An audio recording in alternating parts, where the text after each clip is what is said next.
Everywhere I go, everywhere I travel, I see people. The whole planet is full of them. Some walk alone, some with a companion, and others go about in groups. Human beings is the name they go by, and they sure love to live huddled together in big, sprawling cities. They all seem very busy doing this and that, and getting on with their lives. Yep, people of the world tend to look very productive and in charge. If I went and talked to any of them, if I went and interviewed people and asked each of them whether they think they're in charge of their own destinies, I wonder what kind of answers I'd get. Most of them would confidently say, sure, I'm in charge of my own life path.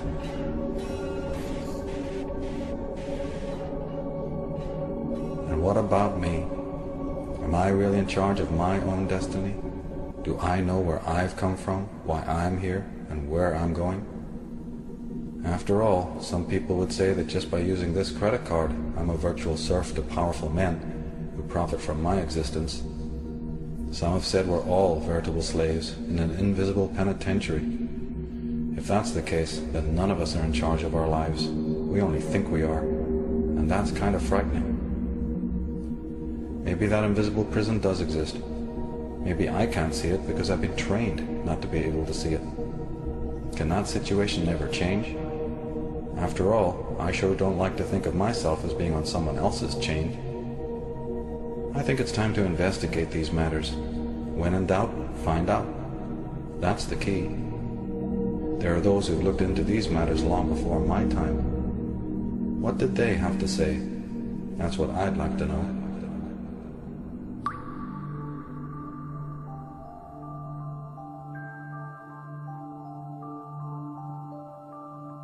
So it says here, there's an interesting caption that says, "Here stands the new man.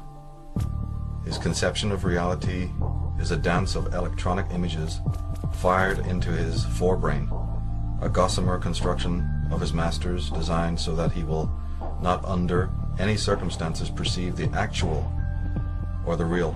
His happiness is delivered to him through a tube or an electronic connection.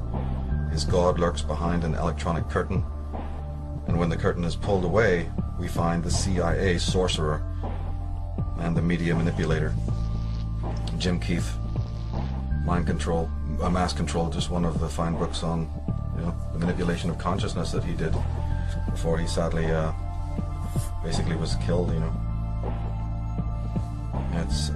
He was one of the people, I think, one of few who understood that the real war is a war on consciousness. It's very important to always remember that it may have so many other permutations. Now we're seeing it's, mass killings in America or what have you. But, and then all heads turn, as soon as that comes on the little media framed image, then people are shocked, and they turn to that as if it's some sort of freak phenomena or something like that. It's actually, the sad case is it's not freak. And anyone who's really studied mind control understands that mind control is ubiquitous. It's almost the question of who is not mind controlled, as opposed to who is mind controlled. It's just a difference in degree. The whole question of what is consciousness and how it can be manipulated is one of the most crucial questions of our time. In my work, it really goes along with the whole question of the origins of evil. I mean, it's origins of evil / war on consciousness, and the whole manipulation of man's thinking, his behavior, his biology. And this question has distinguished some of the greatest scholars in the world, people like Wilhelm Reich. But in a more modern context, even people like Alex Constantine, Jim Keith, Jim Mars to a certain extent has gone into this. Well, in ancient times they used the sword and they used the gun and they used other methods like religion for pushing the populace around and getting people to do what was wanted. But in recent times, in the 20th century, there are new technologies that provide the expertise to control people totally without their knowledge. Means of electronic entrainment, brain control implants, methods of advertising that manipulate us against our will. And this isn't science fiction. This is something that's very documented. The Manchurian Candidate, of course, was about the creation of a mind-controlled assassin who, as I recollect, it's been years since I've seen the film, was going to be activated to kill the president. Now, this is wild science fiction, crazy impossibility, you know, it just complete nuttiness. But then one takes into consideration the realization that Sirhan, for instance, after he killed Robert F. Kennedy, was examined by several experts, several hypnotherapists, and they came to the conclusion that Sirhan was under hypnotic control when he killed Kennedy. They don't make a big deal out of that on 60 Minutes, but that just happens to be the fact. There's been others who've theorized, you know, Fritz Springmeier has done some fantastic work on the manipulation of the human brain through technotronic means. What am I saying? It's weaponry, psychic weaponry, radiotronic weaponry that's being used, ELF waves, all sorts of different technologies that are patented. People can go and find out about it, research it, discover it. If you're coming from the world of Ted Gunderson and John DeCamp, you know, we even find out that families who are connected to secret agencies, or maybe who've been communist spies, or who've been part of the Nazi network, who have found homes in America, people who are connected to Operation Paperclip and to the NSA, you know, there's histories of them selling their own children into, you know, mind control experiments. Amazingly, people in the military. This is a documented, known fact. It's unbelievable to think of it, you know. But the most important thing is always to remember that there is this kind of war going on, even though, you know, you may not realize it. And also to realize that there's also the cover-up campaign against mind control. You know, the people who are perpetrating this, who are putting these sleepers out there, who are planning assassinations, who are behind, you know, Sirhan, all the way up through Son of Sam and Mark Hinckley, David Chapman. The list is endless, you know, when you start thinking about it. Jim Jones. This has all been exposed as sort of mind control based cults. But the fact is they don't want the average person realizing this. You know, they don't want, so there's the mind control concept or experimentation, and then there's the smoke screen as well. So you're dealing with two different things here. You're dealing with the fact itself, which is a very interesting study, but then you have all the rebuttal and the general ubiquitous consensus that, oh no, there's no such thing at all. It's the lone gunman. It's the you know, the lone nut, you know, or disgruntled teens, you know, when it comes to Columbine and some of these others, just teens gone out of control. Okay, teens going out of control is one thing. Teens with automatic weapons that you can only find from, you know, government agencies and military camps is another. You know, and you track back and you find out the history of these people being connected to some of these orgs and institutions and military establishments. You know, David Berkowitz has revealed a great deal from prison about that, and the elaborate Luciferian satanic networks that work with mind control on all its levels, and tying into the military establishment. This has been thoroughly documented. In 1993, announced that the entire spree was engineered by a satanic cult, and others had participated in the plot. Of course, everyone had played a role as far as the chanting and the praying. Everyone had a role in that, and understanding that, you know, this was going to be another sacrifice to our gods. Bunch of scumbags that they were. To our gods, Lucifer and his crew. And we said, yeah, this is going to be another one for you, you know. And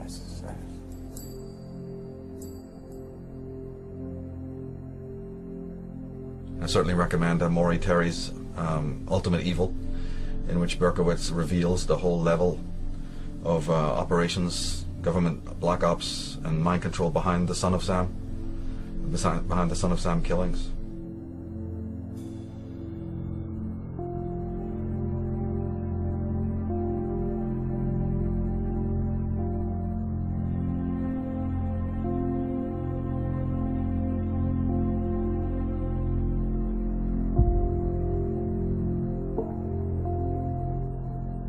You know, that ties into people also blowing the whistle like Stanley Kubrick, you know, he making movies, trying to reveal some of this stuff, and then, you know, he suddenly mysteriously dies, you know. So there's a lot of, but anyone who's really studied this subject for a long time knows that it's not modern. It doesn't just date from the period of, you know, the discovery of America or whatever. You know, you take it back to England, Very strange happenings with serial killers there, like the one that jumps to mind, of course, is Peter Sutcliffe. Some of the revelations he made in court. He was known as the Yorkshire Ripper. You know, I've made a detailed study of so many of these kinds of personalities, both in America and in England, and the same refrain. It's almost unbelievable how common their refrain is. Not just about their own psychological upbringing with their parents and so on, but during their spree of crimes. You know, they made me do it. Voices made me do it. Hey Doc, I'm possessed. Do it. Do it. You liar.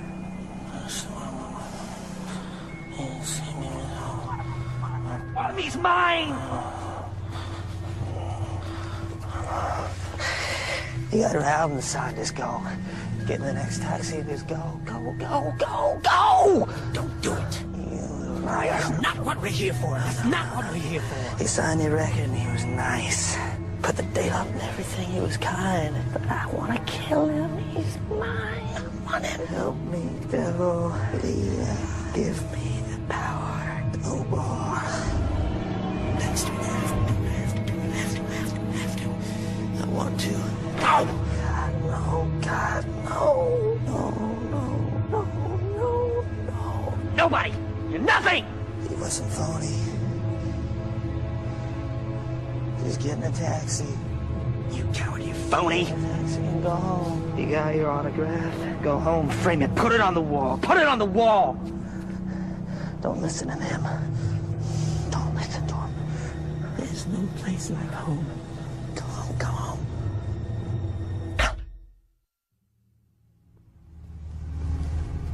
Mr. Lennon?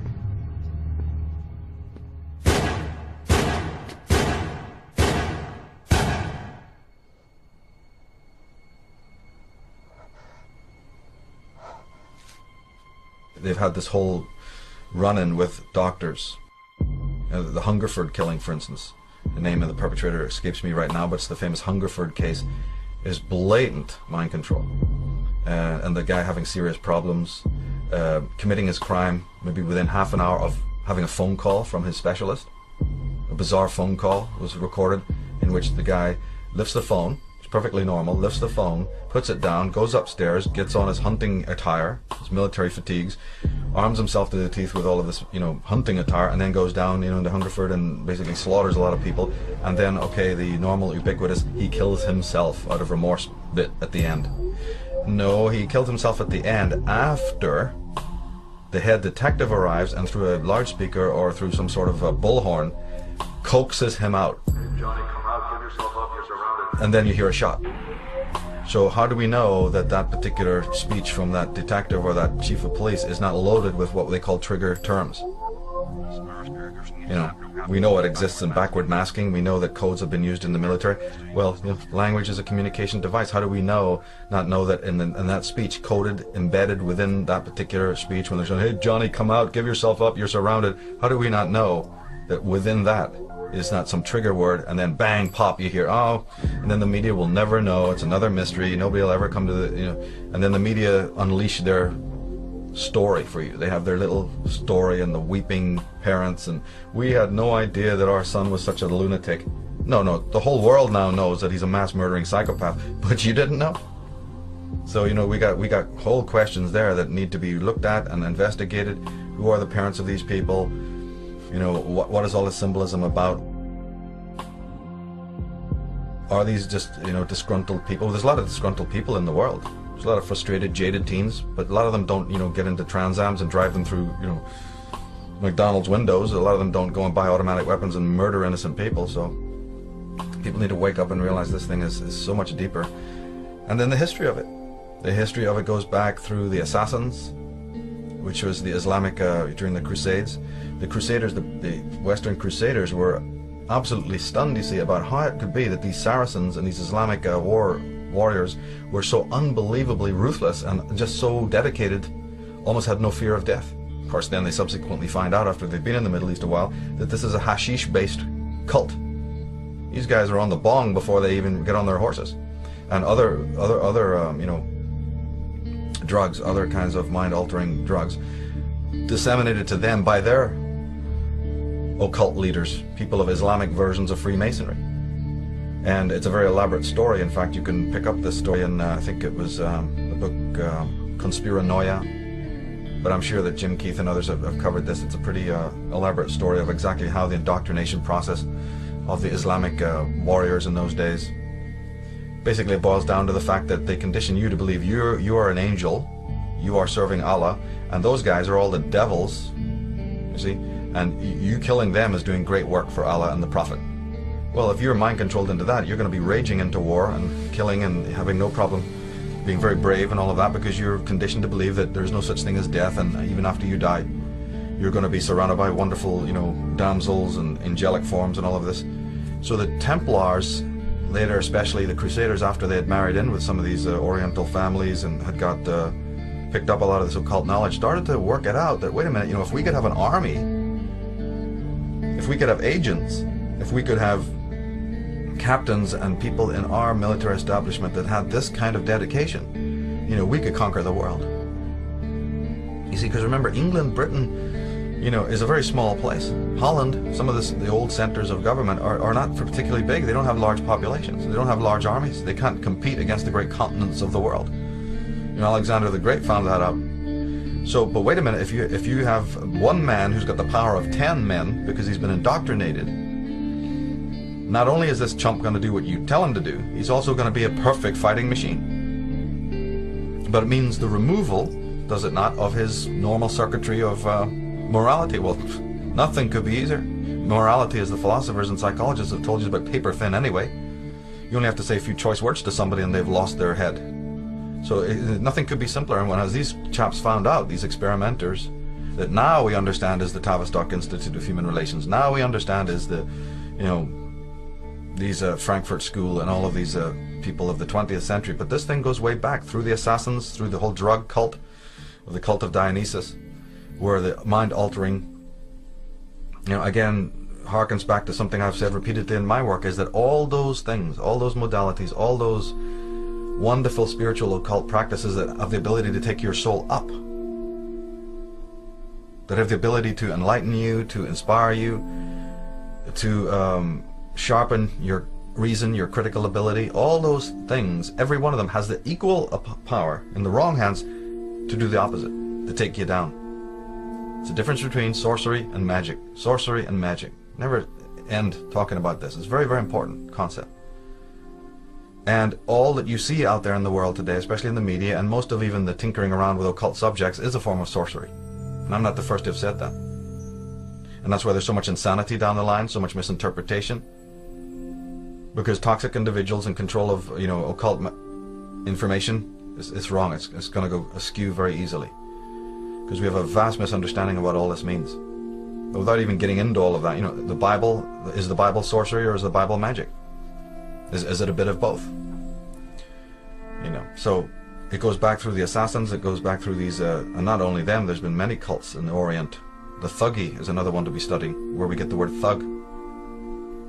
Not only were these people funded and created by British money, by the East India Company, the Thuggees were never a problem before the British secret apparatus got there through the East India Company, and wanting to destroy and disempower the native Indians who resisted the infiltration of British elements, they formed a criminal organization, the Thuggee. They funded these, you know, bong-smoking Shiva worshippers or whatever they were, Kali worshippers, who were no threat to anyone, nothing more than a simple faction easily taken care of in the region, suddenly have thousands and thousands of pounds. They're infiltrated by specialists from Britain, from the East India Company, to start plaguing the region, you see, and causing upheaval and disruption, by which the British government hid behind. The triads, you know, the Tong, I mean, the list is endless. So this understanding of allegiance and realizing what a fragile, pathetic creature human beings are anyway, so totally traumatized that it's very easy to just, you know, paint over or even completely erase the human sensibility, the human sensibilities of morality and so on. And it goes right back into the question of religion as well. Religion is very tied up into this, because you're not appealing to man's reason when you're dealing with mind control. That's the first thing. You're dealing to man's irrational self, which is why people like myself are so adamant about developing the reason and developing man's higher, you know, levels of consciousness, because then there's only chance of being immune to all of this. But that's not the agenda of religion. That's not the agenda of the mind controllers. They want to drag you down into an irrational, limbic, mammalian, reptilian, level of consciousness, what the Indian Vedas would call the lower chakra drives, and keep you there permanently so that you're confused and terribly weak, terribly psychologically disempowered. And so therefore you're going to seek stability, you're going to seek security through whatever kinds of handrails that are then provided for you by the system. Again, the other side of this is you have the problem, and you have the historical issue, historical problem, but you also have a new age now in which we have the internet, we have these writers, authors, so we're catching up on the game. We have even movies on the subject, incredibly detailed movies, in fact, that, we're catching up on the game. We have even movies on the subject, incredibly detailed movies, in fact, that, look into the whole of this. They use their tongues to deceive. The venom of snakes is under their lips. Their mouths are full of bitterness and curses. And in their paths, nothing but ruin and misery. And the fear of God is not before their eyes. They have taken the hearts and minds of our leaders. They have recruited the rich and the powerful. And they have blinded us to the truth. Our human spirit is corrupted. Why do we worship greed? Because outside the limit of our sight, feeding off us, perched on top of us from birth to death, are our owners. Our owners. They have us. They control us. They are our masters. Wake up. They're all about you, all around you. Easy to apply nails, recolored in 7 luscious hues. Just... Our impulses are being redirected. We are living in an artificially induced state of consciousness that resembles sleep. Oh, goddamn hacker, that second damn night that asshole's cut in. The movement was begun 8 months ago by a small group of scientists who discovered, quite by accident, these signals being sent through... He's giving me a headache. Yeah, tell me about it. Must took the hackers months to figure out how to do this. The poor and the underclass are growing. Racial justice and human rights are non-existent. They have created a repressive society, and we are their unwitting accomplices. Their intention to rule rests with the annihilation of consciousness. We have been lulled into a trance. They have made us indifferent to ourselves, to others. We are focused only on our own gain.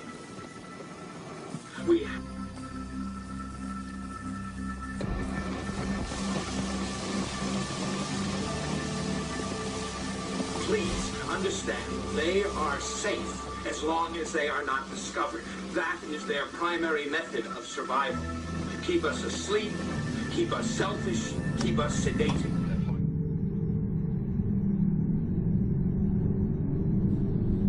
All I would say is that we've got to not trust the media stories when any of these, atrocities take place. You've got to really search out and seek out for yourself and not believe what, the mainstream media is telling you. You have to realize that this is a very ancient thing. It's very sophisticated. And that you'll have to realize that religion plays a key part because it deals with the emotions of man, his irrational drives, and his needs. Man being raped on one side of what he really is spiritually, loss of center. So when you see these Tsarions, you see in these Hinckleys and these apparently lost souls, who are easily manipulated, you got to realize that that is the guy next door. This is pretty much walking around in the world. But the good thing about the modern age is that you have people like Ted Gunderson and John DeCamp, you see, and whistleblowers from within. Ted Gunderson, of course, was very senior in the FBI. John DeCamp was a senator. You have people from within the system now. You have, I can't remember his name, but in MASH, the show MASH, BJ Honeycutt, the guy, his name will come to me in a minute. He has made a personal investigation into child abuse and satanic circles. So you have famous actors, you know, Lee Majors and Robert Mitchum have done movies on this. You know, certain Albert Finney with Looker. You know, there's a lot of movies out there that have been covering this. Of course, The Manchurian Candidate immediately jumps to mind, with a fantastic film with who was in that? It was Frank Sinatra. You know, lots of elements there, and that is not fiction. That is absolutely true. With key words, key phrases. Mark Hinckley, isn't it a coincidence that Mark Hinckley and Chapman, you know, both were reading Catcher in the Rye? You know, so just even these small sort of anecdotal connections. And the way they do it is also very interesting. How the whole process of how an actual mind control slave is made is runs along pretty typical lines. They have traditional ways of doing it. It's very much based on your own profile when they've been studying you independently without your knowledge. And also, of course, we find out that many of these individuals who've gone down that road, who've been so abused this way, were in fact involved with the corps, or the you know, the United Nations, or the media, the military. You cannot even document the cases of the people who've gone on to commit these crimes, including Oswald and Son of Sam, David Berkowitz, and other people. They've all had some sort of background in the military, or they've all worked for some sort of United Nations group, or military corps, or Peace Corps, or whatever. They've had some tie-in with some major orgs, and sometimes a lot more, sometimes full-blown, you know, military intelligence kinds of organizations. And we even know that the conspiracy movement and, you know, the New Age movement is infiltrated by these people. There's all sorts of levels on this, all the way from the spiritual level, with religion affecting your mind and disempowering you in order to control every action and every thought you think, all the way down to this more street level, you know, mind control, where kids are recruited from school because teachers who are in the pay of these, you know, think tanks observe the child, observe their spiritual tendencies, observe their introverted nature. Because you'll always hear the same refrain. It's a very, very common refrain, which you pick up in Mark Hinckley, because he specifically was a virtuous man, actually. And his crimes were born out of a virtue that was manipulated. His virtue was to save the young from all the pestilence and evil that he saw that was rampant in the adult world. So the mind controllers would have picked up on this, and they would have looked at his profile and say, this man is, you know, kind of humanitarian. He's a bit of a loner. So he was a kind of a loner in school. Yet, as a loner, he joined the military. Why would a loner... See, there's a contradiction right there, and they pick up on that. Why would a loner be joining something which is not only collectivized, it's highly collectivized, it's very regimented? So then they pick up conflict in his personality. And then he joins a collectivized kind of setup, like the military, and then it's still super introverted. His buddies will say, oh, we didn't go on with him, he never spoke, he was dead quiet. So you've got little contradictions there. Why would a man even like that be compelled to join something totally antithetical to his nature? Was he compelled to do that? Or was he trying to break out of his own, you know, personality mold and try to do that as a way to, you know, heal himself from what he thought was a malignancy of nature? Because if you're introverted and live in the West or live in America, they'll make you feel that you're malignant, all right. It's not that introversion is malignant, quite the contrary. As the psychologists know, it's the extrovert personality type that's the easiest hypnotized. Ha ha ha. The extrovert personality, you know, Mr. Sunshine, you know, the one season world, you know, getting gung-ho guy who's super successful, got everything that the material world can offer, he goes under in 2 seconds flat, but it's the introvert that you kind of, you know, manipulate. Well, so this is the, again, contradictions. Who wants it? Congratulations, Richard. You had some very interesting scores on the first series of tests for Parallax. Testing for what? The Parallax Corporation. You did apply for our training, didn't you? Oh, Christ, that. As you know, Parallax receives demands from all phases of industry. Demands for unusual personnel. If you qualify, and we think that you can, we're prepared to offer you the most lucrative and rewarding work of your life. And what do you get out of it? We receive a sort of finder's fee. As I said, the jobs are difficult to fill. And your tests suggest that you have remarkable talents. Yeah, what do you mean by talents? You have difficulty holding on to a job, don't you? I don't know, I just don't like to take a lot of shit so people say I got antisocial tendencies. Right. Tell me, has it ever crossed your mind that maybe it's everybody else's problem that they don't get along with you? Why? Because you see, the very quality that gets you in trouble is what makes you potentially invaluable. What's that? Your aggressiveness. Aggressiveness. I don't want to intrude on you while you're reading. But get in touch with me personally if you'd like to go further.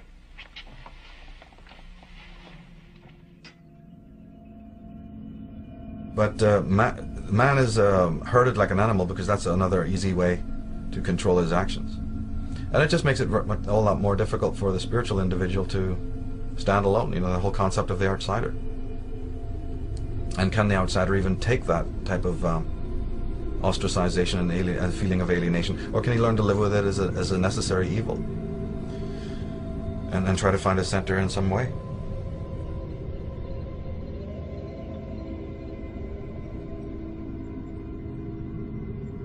But symbolism is used a lot. Not only words and trigger words, but certain kinds of symbolism will be used.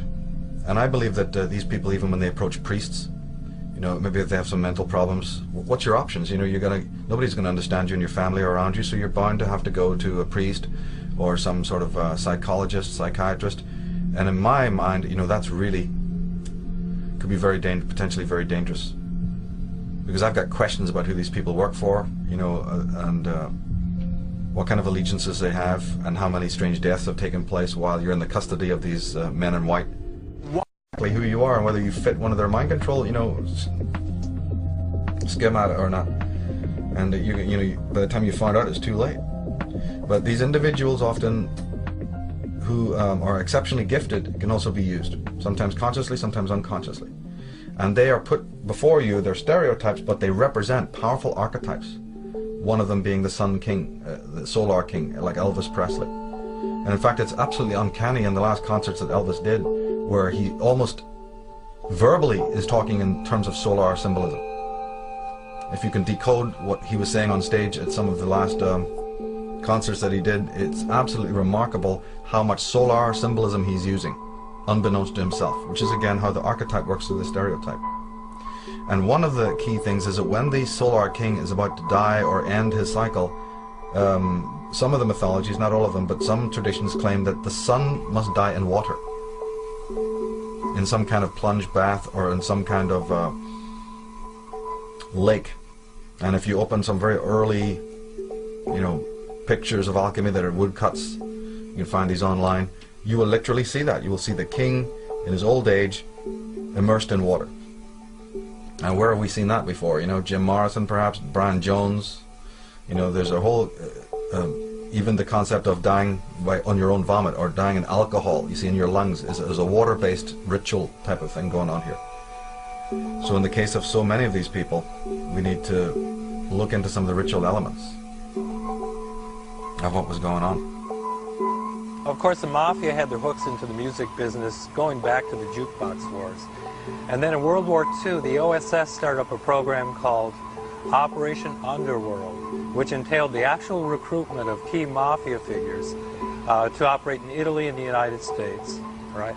And after World War II, they continued this brotherhood between the CIA and the Mafia that continues to the present day. Now, under Operation Chaos, I mentioned that all intelligence agencies have been brought into the umbrella program. Well, the Mafia was brought into it too because they were central to the music business itself, and they could be used to control and ultimately, in some cases, murder musicians who are outspoken in their opposition to the U.S. government. Jimi Hendrix was killed for two reasons. First of all, he had made statements in the teen press calling for the Black Panthers to go to Washington, D.C. and shoot the place up. Secondly, he had done a benefit for Bobby Seale and the Chicago 8. And that got the attention of the FBI and a program called COINTELPRO, which was a surveillance and assassination program. And it led to the murder of 28 Black Panthers. Tupac Shakur makes 29 because he was a Black Panther. Hendrix linked up with the Black Panthers, and for that reason, he was a dead man. But the Jim Jones thing has been blown wide open. If people know how to, read, they can go to Colonel James Bogart's book, Call to Serve, which is a fantastic book. It actually deals very deeply with the truth behind the Kennedy assassination. And there's other books that detail the truth about the Jim Jones thing and show that it was a British crack unit, not the SAS, but the Black Panthers or the Black something or other, happened to just be on maneuvers, right, in Guyana, within a mile from where the assassinations are meant to have taken place, the so-called suicide. If anybody believes that, I mean, they need their head examined, but, it just turns out that when you really do the research, you find that some crack, secret, operational, crack squad of British troopers are on location in Guyana at that time, and it vanished as mysteriously as they came, and the investigation never covered their presence. So, all the way across the quasi-understanding of religion and cultism. I think we were talking earlier about how you said the cults were studied by the marketing men, the media, straight commercialistic people to see about allegiances so they could start, infiltrating their own commercials for stupid cars and stuff like that with this cultish sense of this imagery, to engender belonging, in the sense of belonging. All that tribal stuff again.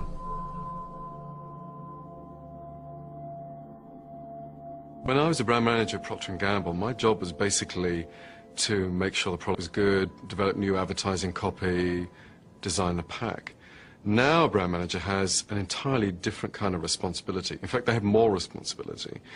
Their job now is to create and maintain a whole meaning system for people, through which they get identity and understanding of the world. Their job now is to be a community leader. It is the big monopolistic. Ad strategist Douglas Atkin, an expert on the relationship between consumers and brands, says he had a eureka moment one night during a focus group. I was in a research facility watching 8 people rhapsodize about a sneaker. And I thought, where is this coming from? This is, at the end of the day, a piece of footwear. But the terms they were using were evangelical. So I thought, if these people are expressing cult-like devotion, then why not study cults? Why not study the original? Find out why people join cults and apply that knowledge to brands. I'm loyal to this practice because it's done so much for me. If Atkin could find what pushed a person from mere fan to devoted disciple, perhaps he could market that knowledge. Most of the people I discuss the WWF with know that it's not a sport. Right. It's a masculine ballet. So he compared dozens of groups he considered cults with so-called cult brands, from Hare Krishna to Harley Davidson. If you're smart and kind of individual, that's what you drive. From Falun Gong to Mac. I think there's something about Mac users, like they get it. We just had discovered something. They realize there are other people like them and they cooperate on certain projects, and it's part of belonging to the tribe. And the conclusion was this, is that people, whether they're joining a cult or joining a brand, do so for exactly the same reasons. They need to belong and they want to make meaning. We need to figure out what the world is all about and we need the company of others. It's simply that. Saturn is a really good example. It's a mass cult brand. For example, 45,000 people turned up to spend their holiday, their vacation time at the factory in Tennessee, instead of going to Disney World or the Grand Canyon. Now, why would they do that? It's because they wanted to meet other people who own Saturns. They wanted to meet the rest of the Saturn family. They wanted to meet the people who made the car. The people who made the car wanted to meet them. And the people who ran the Saturn business knew that. This summer, they not only knew it, they turned it into an ad, which only brought more people into the Saturn family. We called it the Saturn Homecoming. They could see where the idea for a new kind of car company had taken shape, and we could thank them for believing we could do it. And they created a great meaning system for Saturn. In those fantastic commercials, their meaning system was based on old-time values of community. It was a kind of an icon that America yearned for but couldn't find anymore. And that's the object of emotional branding, to fill the empty places where non-commercial institutions like schools and churches might have once done the job. Brands become more than just a mark of quality. They become an invitation to a longed-for lifestyle, a ready-made identity.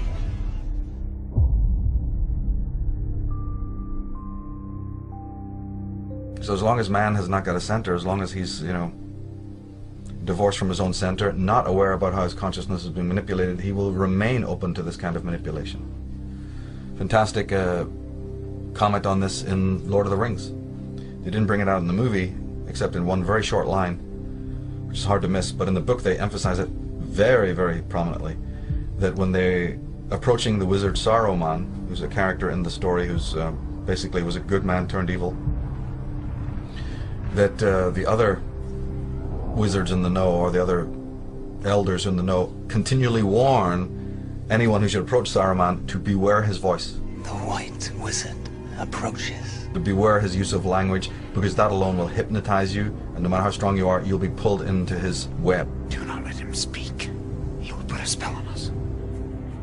I just loved that. I thought that was fantastic, a very powerful image. They did bring it out a little bit in the movie, but this whole idea of the seduction of a man's voice and the power of charisma, and the ability, and of course the media uses this a great deal. And you have, this ties back into the whole concept of the god Mercury. If anyone's familiar with the symbolism of Hermes and Mercury and Thoth, and the earlier version of all of these gods was Ogma from the Celtic tradition, and even Herne being the origin of the word Herm or Hermes. It's all Irish Druidic. Those gods were the gods of language. Those gods were the gods of words. Those gods were the gods of communication, with the understanding that communication by words is a phenomenally powerful and important weapon of both the good and the bad side. Interestingly, Ogma, the Celtic god, his other two traits was strength. They taught symbolically like this. Okay, so Ogma is the god of language, but he's also the god of strength. Yes, because language is strength. Language is a form of power. Man who knows how to manipulate language and words is strong. What was his title, his name? They call him the honey mouth. Ogma the honey mouth, because, and I guess there's even Scandinavian, I think Loki had the power of that, almost a hypnotic, ability with words. Art is like magic. The science of manipulating symbols, words or images, to achieve changes in consciousness. The very language of magic seems to be talking as much about writing or art as it is about supernatural events. A grimoire, for example, the Book of Spells, is simply a fancy way of saying grammar. Indeed, to cast a spell is simply to spell. Indeed, to cast a spell is simply to spell, to manipulate words, to change people's consciousness. And I believe that this is why an artist or writer is the closest thing in the contemporary world that you are likely to see to a shaman. When you hear these talismanic words like control, security, stronger America, strength, realize that they're talismanic words. They're being used against you. They're seduction words to try and get you to accept this because you don't have that. Well, you've been raped of that. The people who are selling you one story here have actually taken away the very things that you needed, that were in your psyche to begin with. I am continuing, and I am increasing the search for every possible path to peace. We maintain our strength in order to deter and defend against aggression, to preserve freedom and peace. No one, friend or foe, should doubt our desire for peace. The United States wants peace. We seek peace. We strive for peace. I pledged in my campaign for the presidency to end the war in a way that we could win the peace. I respect your idealism. I share your concern for peace. I want peace as much as you do.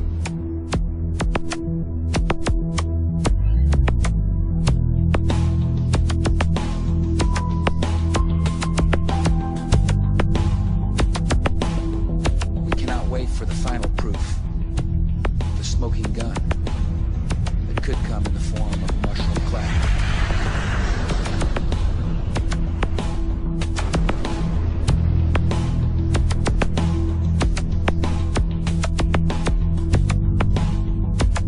Saddam Hussein recently sought significant quantities of uranium from Africa. There is no doubt that Saddam Hussein now has weapons of mass destruction. Weapons of mass destruction. Botulinum, VX, sarin, nerve agent. Iraq and Al-Qaeda. Al-Qaeda. Iraq and Al-Qaeda. Terrorism, cyber attacks, Nuclear program. Biological weapons. cruise missiles, ballistic missiles. Chemical and biological weapons. Iraq has weapons of mass destruction. President Bush has said Iraq has weapons of mass destruction.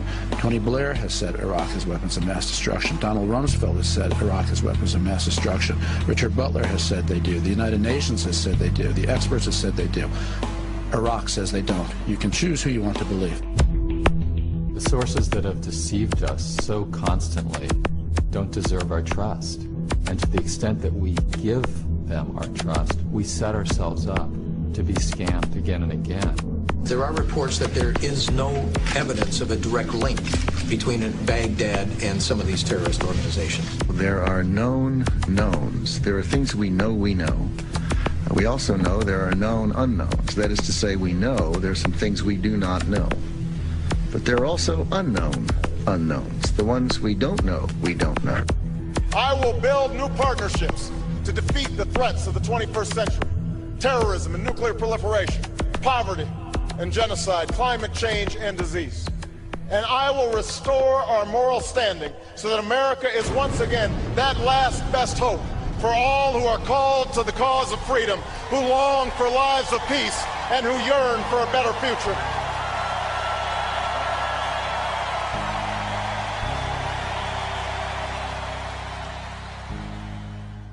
And this is used endlessly in the media by the drip feed method of just constantly downloading the same idiotic memes that you consciously would think you resist. But if they're repeated for the 10, 20 years and you've been growing up, before you know it, you're a parrot of all of that. You don't even realize it was implanted. That's the whole point. You're not meant to realize that your thinking is not your own. That's the smokescreen I was talking about. You're not meant to know that you're under hypnotism. You're meant to think you're perfectly normal. So they're going to sell you the most irrational, most satanic, most vile, pornographic lies, but they're going to sell it in a capsule that makes you think that you're perfectly spiritual, perfectly adjusted, totally normal. As this continues, as this process continues, the division between the outsider who's really sane and the unsane gets wider and wider and wider.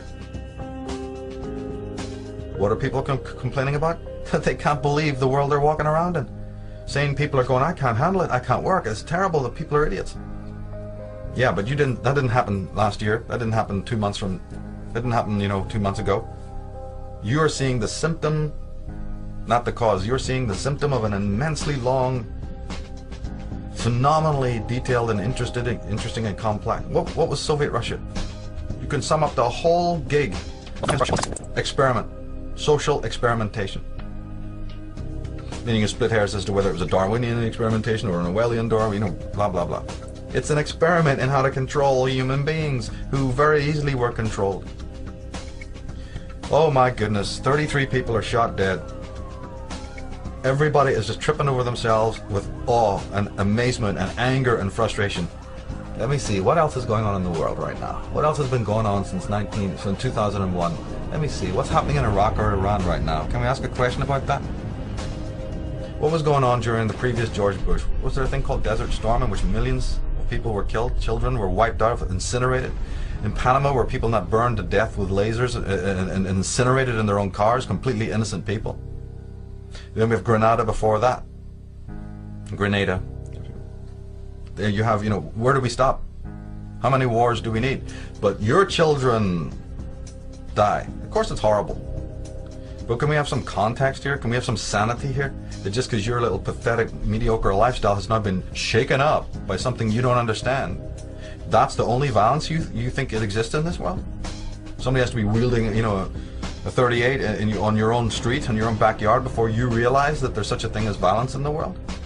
I'm here to tell you that all of that kind of violence, including the genocide, including the mega death, chew on this, that all of that, all through history, is a tiny aspect of the violence that exists in the world.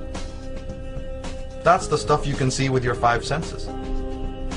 But as any competent psychologist will tell you, that is a very small, sadly, that is a symptom. That's what that is. That's an outpouring and outletting, a playing out in the world, obviously helped and assisted by those who would like to have chaos rule in the world, yes. But where is its roots? You're going to keep studying the, leaf? You're going to keep studying the bloom and not ask where the root is? Or we'll have a wonderful society tomorrow where they'll be able to prune that really easily. And we won't have any of that violence, because in fact we'll have a new world order. The chaos out of control. Everything's in chaos. People killing themselves. And we have a perfect structure now that will always deal with that. But will the root be ever looked at? If the root is not looked at, I don't care what kind of order or system is involved in the world of man that, prunes that, or, keeps that nicely culled or caged or whatever. I happen to know that the root is twofold. The root of all of this mayhem, chaos and destruction and immorality is actually a twofold root. The one root is in man's inability to look at his dark emotions, which is a psychological look at this.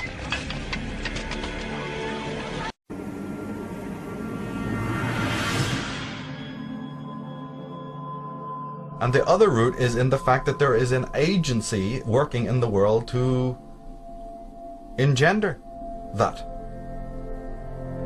Now, luckily in the conspiracy movement today, what's jokingly called the conspiracy movement, or I prefer to call it the alternative research community, we have now authors and people from all walks of life who are investigating that fact, that second root. That we think that this is not by chance. We don't really think that man is that immoral. We don't really think that man of his own nature will run around, fighting wars and building napalm bombs and all that. So maybe there's something else going on. Finally, the human race is waking up to the fact that yes, that's right. Somebody has kick-started this and maintains it through the perpetuation of people's false allegiances and all the rest of it. And I'm very happy and glad to see that taking place, this removing of the lid, which is astrologically connected to Pluto, the planet Pluto, or the archetype Pluto, or the New Age. The real truth about the New Age is that the revelations that arise because man gets sharper in his critical ability and starts to look beneath the surface of reality. That's great. What I'd really like to see, though, and what I'm hoping to very much help pioneer in this era, is more attention on the first root as well, which is that human beings need to examine their own private consciousness to understand some of the dynamics of the full psyche, not just the ego and not just the programmed brain self, because the brain is a machine programmed by the world. But then you also come in with a thing called the mind, which has been programmed over millennia or generations. People need to know about the tripartite division or schemata of the ego, of the brain, of consciousness, from the Freudian point of view. They should also find out about the quaternity schemata of Jung. It was a little bit similar to Freud, but a little bit different. These people have, understood the dynamics, the anatomy of something that you can't see, consciousness. People know about the body. You got 2 arms, you got 2 legs, you got 1 head. Okay, well then what is the anatomy of your consciousness?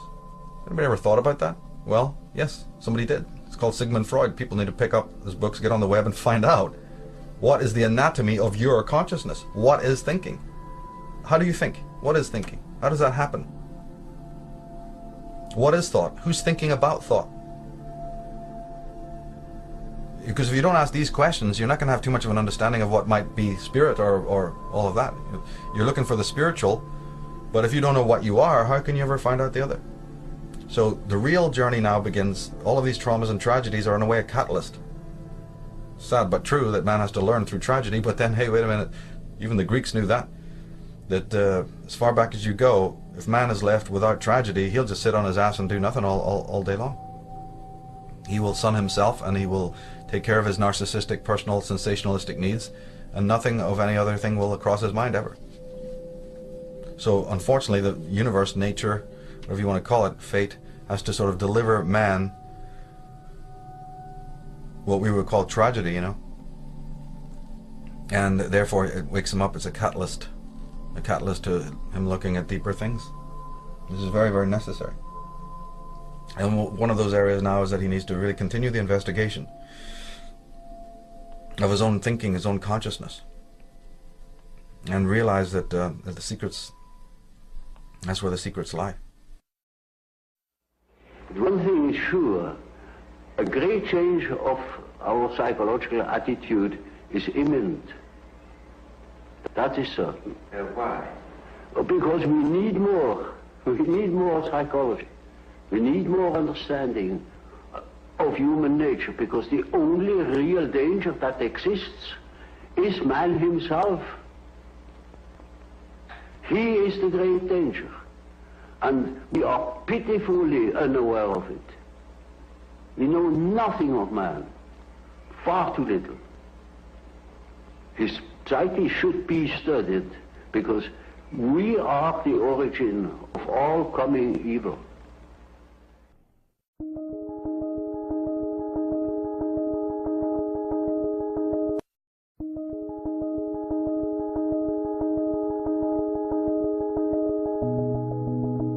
And never forgetting also that there is this other unseen hand that knows absolutely what consciousness is,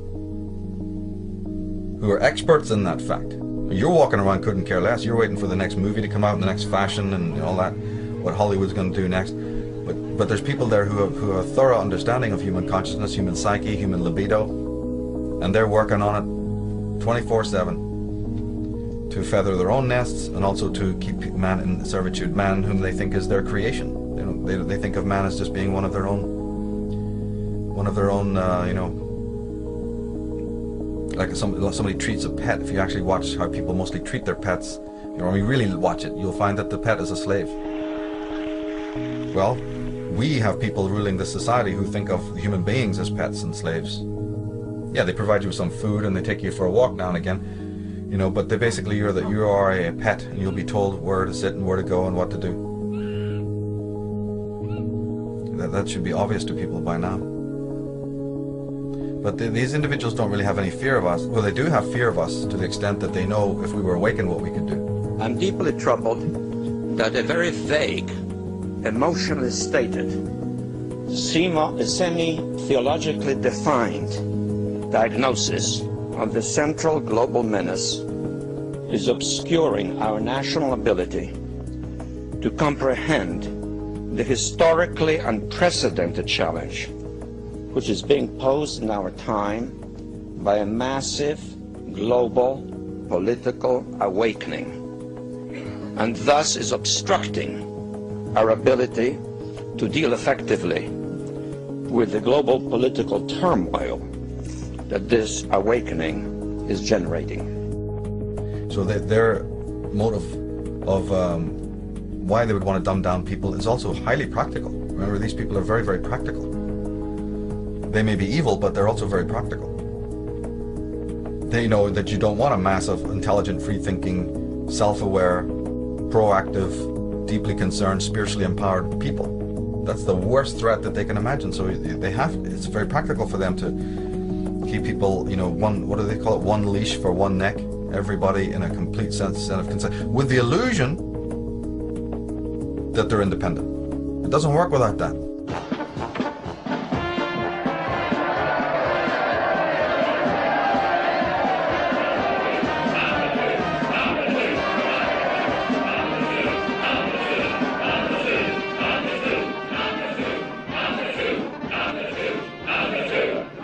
It looks like a unanimous majority. Exactly, that's what's worrying me. Very bad for morale. Some of these good people don't seem to appreciate the value of free elections. They think it's a game. Everyone votes for a dictator. Not at all. Just that their resistance is left. Frankly, my dear fellow, you are just the sort of candidate we need. There's recently a lack of opposition in the matter of free elections. This is not good for our community and reflects an acceptance of things as they are. We know what we must do. What must we do? Exactly. We are, however, fortunate in having with us a recent recruit whose outlook is particularly militant and individualistic. Let us hope that he will not deny his duty to the community by refusing to take up the challenge.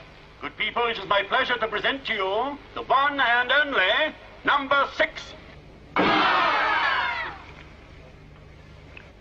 am not a number. I am a person. In some place, at some time, all of you held positions of a secret nature and had knowledge that was invaluable to an enemy. Like me, you are here to have that knowledge protected or extracted. That's the stuff to give them. Unlike me, many of you have accepted the situation of your imprisonment and will die here like rotten cabbages. Keep going, beloved. The rest of you have gone over to the side of our keepers. Which is which? How many of each? Who's standing beside you now? I intend to discover who are the prisoners and who the warders. I shall be running for office in this election. Good people, let us applaud a citizen of character. May the better man win, and a big hand for number 6.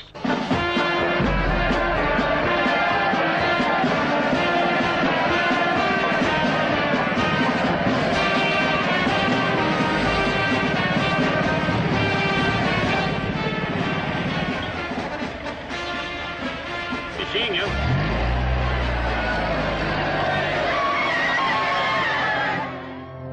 You must absolutely have the illusion of independence and self-determination. We have a problem then. We have a problem that to really, really be independent, to really be an individual, which in psychological terms is called individuation, that's difficult for most people. It's kind of tough. Requires work. Requires, you know, to think and act in moral ways, and oh, that's just too much trouble. I wish there was a halfway, you know, stage. So the media goes, well, there is. We'll sell you the fashion of independence. You can buy into this. You can be a goth, a punk, you know, you can be straight, you can be gay, you can be macho. We'll sell you all sorts of images to decorate your inauthentic life. And that will pacify you because there is a voice that's kind of screaming inside of you that you're not living an authentic life. We know that. We know that's a tough voice to live with. But you also can't really do anything about it because, you know, you're lazy and you're weak. And you realize what you would have to sacrifice or lose if you really took the true moral way. The way of selfhood and the way of finding out who and what you are. We know that's difficult for you. So what we'll do is we'll manifest a bunch of simulacras. We have a whole industry creating false personas. But if you buy into that, and it's very easy to do that, I mean, it's just a matter of going down to the hairdresser and coloring your hair pink and wearing a couple of earrings and get a few tattoos and, you know, having a big t-shirt with anarchy written on it. But you're the last person who even understands what true freedom and anarchy is. But don't worry about that. You know, well, the world is full of those kinds of people, isn't it? But do you see it being any more free? If that was ever going to solve the world's problems, what happened in the 1960s when everybody was free, quote unquote? Where's the love now? Did it stop wars? Did it stop evil men ruling the world? Did it stop genocide? Did it stop the mutilation of animals and abattoirs? I mean, tell me what one thing that the hippie movement or the punk movement of the 1970s achieved. Well, I'll tell you what they achieved. The leaders of the punk movement are living like pashas and maharajas in million-dollar houses over there in Bel Air and also in Los Angeles. You know, Billy Idol has a fleet of Harley Davidsons. That's what happened. You know, that's what happened. But they're wearing a hammer and sickle. We're for the people, peace and love, CND, all that shit, you know, utter nonsense. Utter nonsense. Maybe the man from within who's completely incognito, who's working within the system, you know, suit and tie, you know, would never you'd pass them by on the street. Maybe those people will do more damage to the evil status quo than all those hordes screaming for reform, you know. Because it's not just a mass of people label reading, running away into these inauthentic models. It's a small group of educated people, dedicated, passionate, absolutely zero tolerance for the lie, who are from all walks of life, who have spiritually, most importantly, that they are spiritually adept. That they understand what knowledge is. They have reverence for knowledge. They're not just trying to gain knowledge. Any idiot can do that. Gaining knowledge, well, God, the schools are full of it. No. It's a matter of loving knowledge. That's a big difference. Loving knowledge, understanding what knowledge is a whole different thing than gaining knowledge. So there's these fine lines in all of this, very fine lines. And if the knowledge has to be empowering and changing you first, how can you do anything to change another world, or maybe you don't even have the right. Maybe we're on the complete wrong subject matter altogether. How does anyone even think that they have a right to involve themselves in the life or the lifestyle of anyone else? If you really think about that, you'll find it's pretty preposterous. But at the same time, you do have the right to fix your own life. That, at least, we know is an absolute. You have the absolute right to work on your life. You have the right to make any of the choices that you want to make. So then my work sort of really focuses on that and doesn't stray from that. If it is true that the Illuminati, the child molesting priests, the Templars, and all of these people, what would we think if it is proven or found out that each and every one of these people has the perfect right to do what they are doing? And that you, in fact, have really no right to tell them or anyone else what to do. What happens if that turns out to be the spiritual law? And that the only thing that you have the right to do is to change your own life, regardless of what anybody else is doing. Well, then we have a problem, because the whole world is running around doing exactly the opposite. Everyone's running around fixing all of these other people and waving placards and getting reforms and getting to change this and do that, or we'll lock you up, and society will go through these cycles in which you have a little bit of good, a little bit of bad, a little bit of dark, a little bit of light. And yet the real work is about you taking care of your own house, your own garden. And if everybody did that, unseen forces would come to aid. Man would, like Vernon Howard said, we can accept that God can become man to save man, but we can't accept that man can become God to save himself. It's one of the most powerful statements I've ever heard.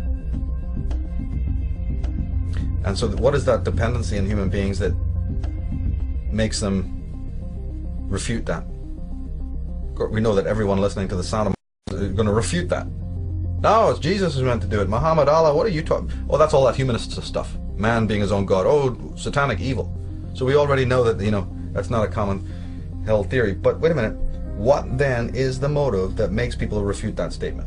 Before we get into what they're into, you're a Christian. Why would you feel motivated to not accept that man is his own savior? I'm very interested in that.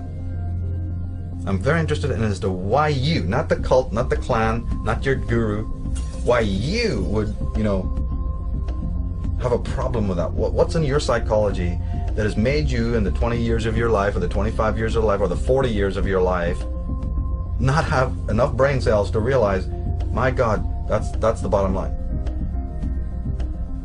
Because in my opinion, if you don't accept that, you are an insane person. You're not insane, you're unsane. You're toxic, and you need to be quarantined or something. That's really the long and short of it, in my opinion. Then I want to get the crucifix out. As soon as I hear that somebody is, thinking that another authority, another person, has the rights over their mental and emotional and attitudinal and psychic life, I'm worried about that person, because I know that person has got some very serious psychological and existential problems right off the bat. Right off the bat. Then that person is going to be, a herd, part of some herd, or will be a controller of a herd, or will be manipulated by the herd, or whatever you want to call it. But that person is not going to end ever. You're never going to find that person, in doing good in the world, real necessary good at all. It's just a contradiction in terms. It's impossible. They may be sold the illusion or the delusion that they're doing wonderful work, because they give to Live Aid or the next stupid charity that pops up out of the woodwork. They were there. Great, you were there, yeah. Well, we had Live Aid, didn't we? When was that? 1982 or something? Did the world get any better? No, all that happened is Bono and Geldof got on their best clothes one day and walked off down there to Buckingham Palace, got on their bony knees and said, thank you, Mom, for their little award. Okay, that's what happened. And their kids will go to good schools, and they will have, $1 million hotels, and they'll have the best time of it, because they're sellouts. They're people who sold out, or were already working for this cult of Dionysus, people's champions, in order to lead you away, just like in the Monty Python Meaning of Life. Follow Andre, the waiter. He's got something to show you, so you go up down some streets, over here, up some alleyways, come on, through a bunch of parks, take you on a 15-minute tour nearly there now, to show you something. See that? It leaves you up in an empty field. Much of a philosophy, I know. Fuck you. And then gets angry with you. Fuck off. You don't think it's very much. Don't come following me. Yeah. So keep on following Andre. That's what every guru, every priest, every politician is telling you. It's all tomorrow. Every scientist, you're going to have it tomorrow. You're going to have it tomorrow. You can't have it today. Because we don't live in the now. We live in tomorrow's world. Tomorrow doesn't even their own science proves tomorrow doesn't exist, but they're going to tell you it all exists in tomorrow. So the fundamental line is discover that there's a hidden hand mind controlling the world, operating to keep you down. Understand that you are a participant in that because you are allowing those hooks into your flesh. I've said it many times, and I said it recently, said it last year. You must distinguish the difference between saying, have I been sold a lie? And the difference between, yeah, but have I bought a lie?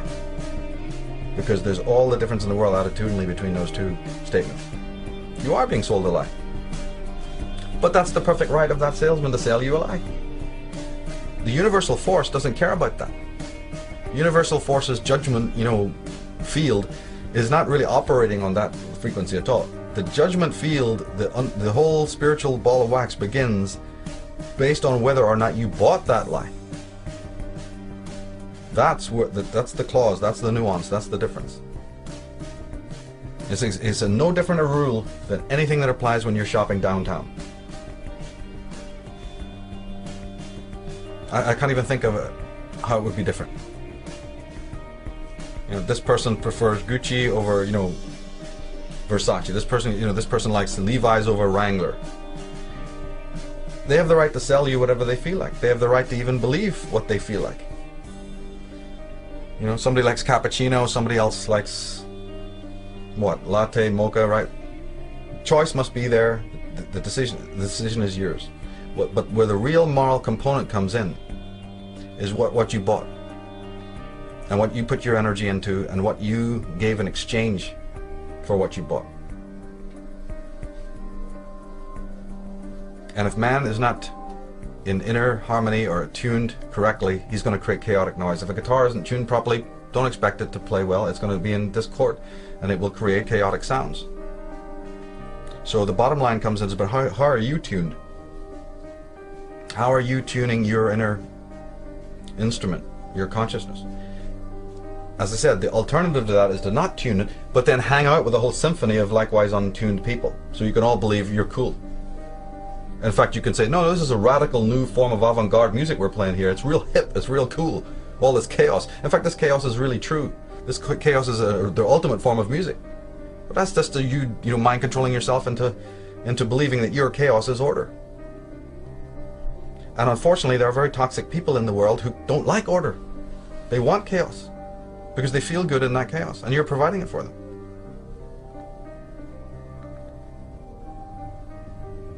No human being who is in their center can be hypnotized. That's what needs to be remembered. No human being who is in their center, who is being guided, who is close to their intuition, who's a sharp critical apparatus, who's got a sharp sense of judgment, can ever be manipulated. Not for any permanent or lasting length of time. They can be diluted temporarily perhaps, but it's like a muscle you have to keep on working on, a muscle you have to keep on sharpening, like anything. And I really believe that a lot of the obstacles and challenges and tragedies that are occurring in the world, that's what this is for. This is the grinder. This is the thing that's sharpening the blades of intelligent people. You have to have friction. I'm sorry, it just happens. You can't sharpen an axe or a beautiful blade without that grinder, without that sharpening apparatus and the friction that's caused and the mechanics of that. So it's the same way with sharpening consciousness. You must have this whetstone of the world in order to sharpen your mind and sharpen your consciousness, so that you come to see some of the meaning in all of this.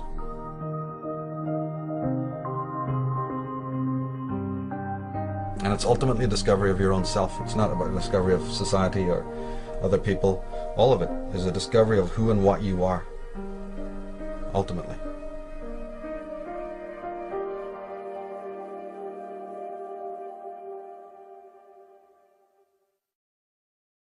So we come back to this comment or this quote at the back of Jim Keith's Mass Control. The first sentence was, "Here stands the new man." And this ties into my work on 2012.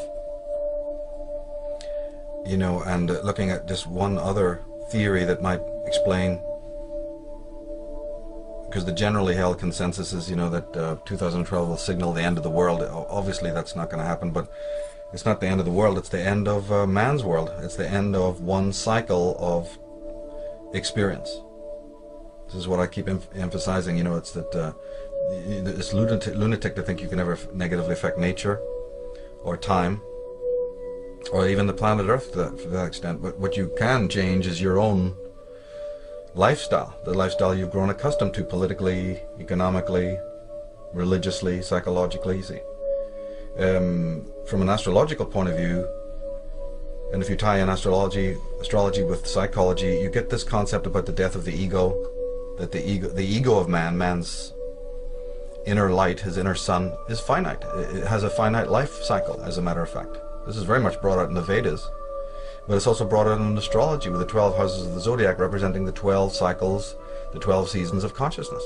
Well, we happen to be in the very last degrees of the last sign of the zodiac, opening a whole, subject connecting to the mortality, fatality of the ego itself.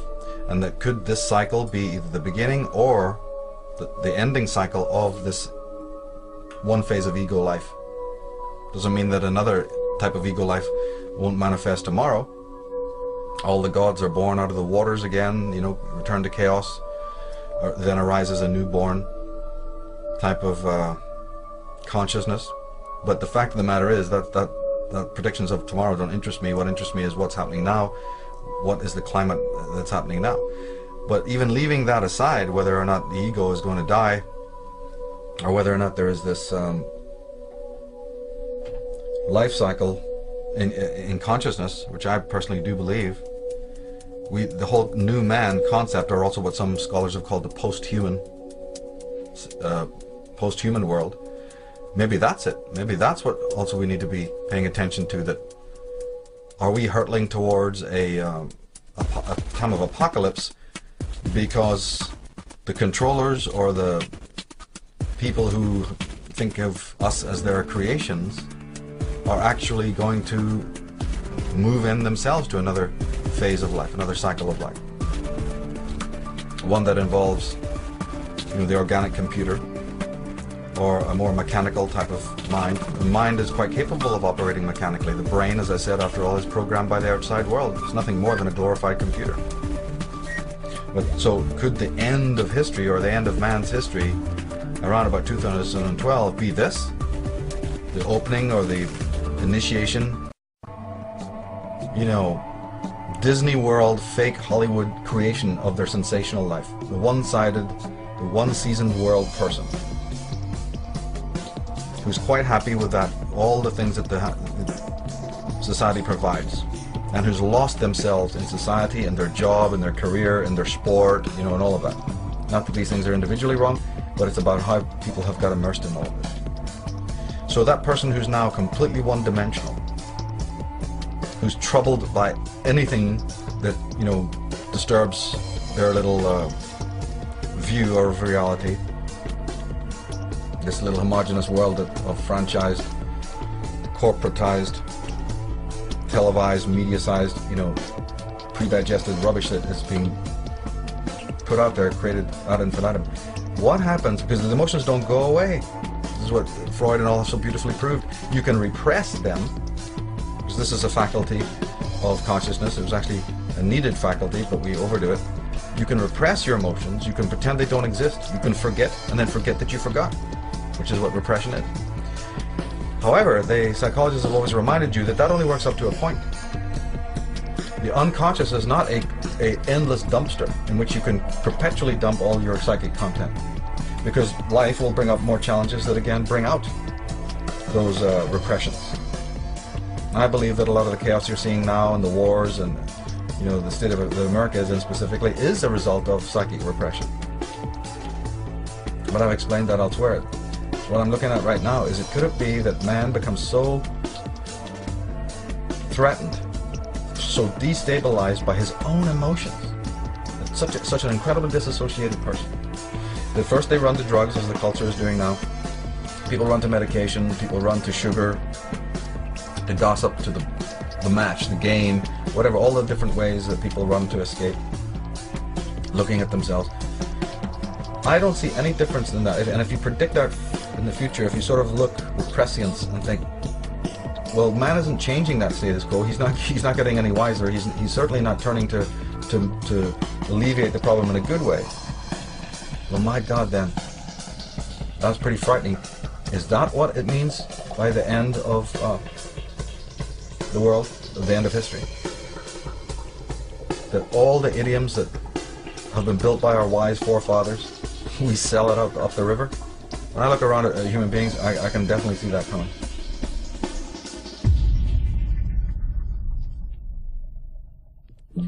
You only have to speak a few lines of wisdom on any mainstream chat show and everyone falls into dead silence like you're a dinosaur.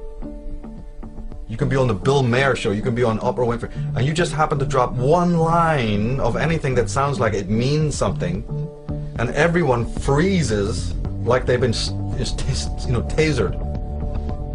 There's the obligatory silence, change of subject, or you're a nut. Suspicion. People are suspicious of the wise. I'll tell you why they're suspicious of that. Because they have now removed themselves in their consciousness so far from their own authentic voice, from their own imagination body, from their own centers of intelligence. What is it? You have intellect, but you don't have intelligence? People can be intellectual, but not necessarily intelligent. It's very true. It's very accurate. But if you have removed yourself and you become so dependent on the teachers and the priest and the expert, that you've so divorced yourself from your own voice. I don't see.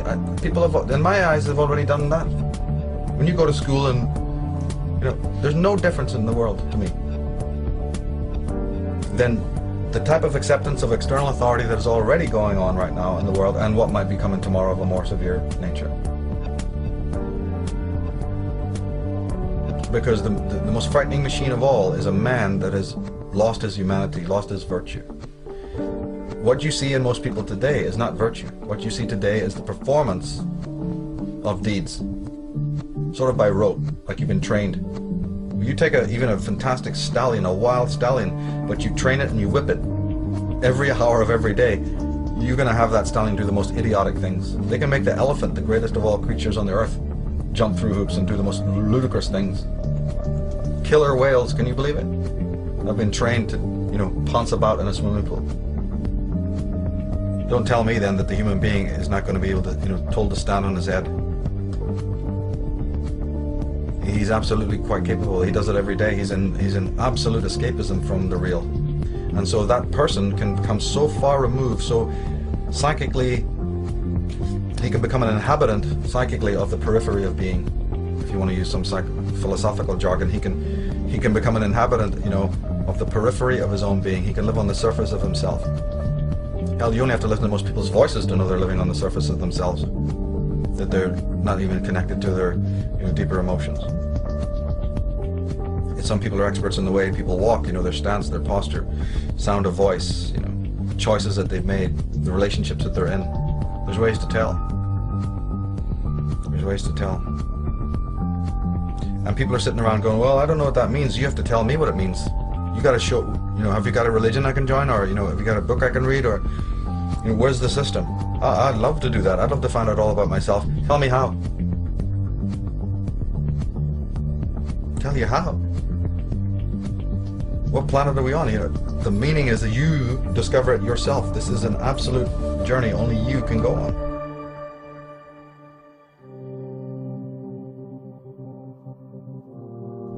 So man was created once, or at least his biology was very messed with, and he arose in recent times.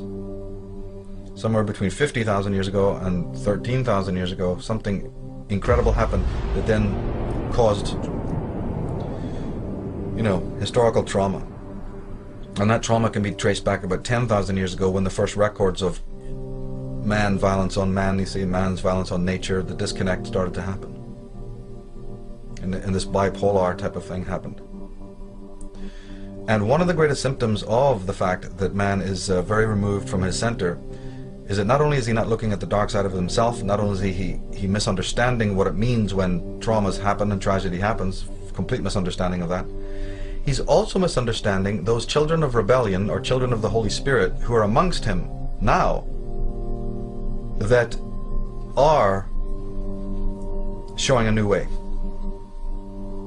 To make it more obvious or clear, all those so-called ADD children, right, attention deficit disorder nonsense, right?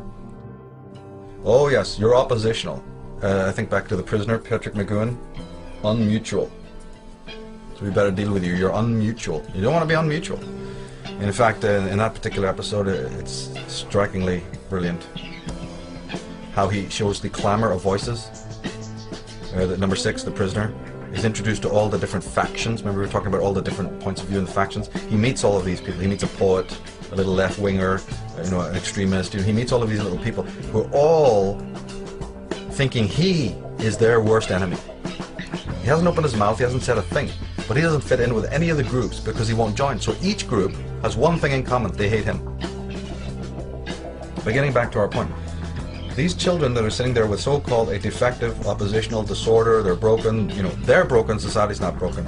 Well, as a matter of fact, what happens if we turn that round and say that these are children of the Aquarian age who find your jive so utterly, incomprehensibly boring that they cannot pay attention because it is about the most anti-spiritual, soulless junk that any human being would ever want to be exposed to. But you don't see that, so they're broken, they're dysfunctional, they're, need treatment. This is a symptom. These are the teachers of tomorrow. These are the Aquarian children. These are the meta children. What's often been called indigo children, whatever that means, but the exceptional children, the exceptional teens who are so much more mature, than their parents and other people. They've already checked out of that lie. Granted, they may not know where exactly to be going, but they've reached 50% of the job. They realize that this is a joke. And in fact, it's so much of a joke that I'll take anything other than what you're selling me. Now, the downside of that is, you see, you've also got the Dark Brothers waiting to drag them into all that other perversion and perversity, you see, which is the danger, of course. Because now that they're leaving, it's like lemmings going over the cliff. If you don't know where you're going, you have the danger to be picked up by the dark side, recruited, so to speak. And these cults and orders have seeded the popular culture movement with their own agents that look very alluring and who sell you all of this stuff, so that children are waylaid. This is an old story going back to the earliest fairy tales and folk tales, you see, of the seduction of the children, all back to Hansel and Gretel and way back before that. Or the Pied Piper of Hamelin concept. How real is that story,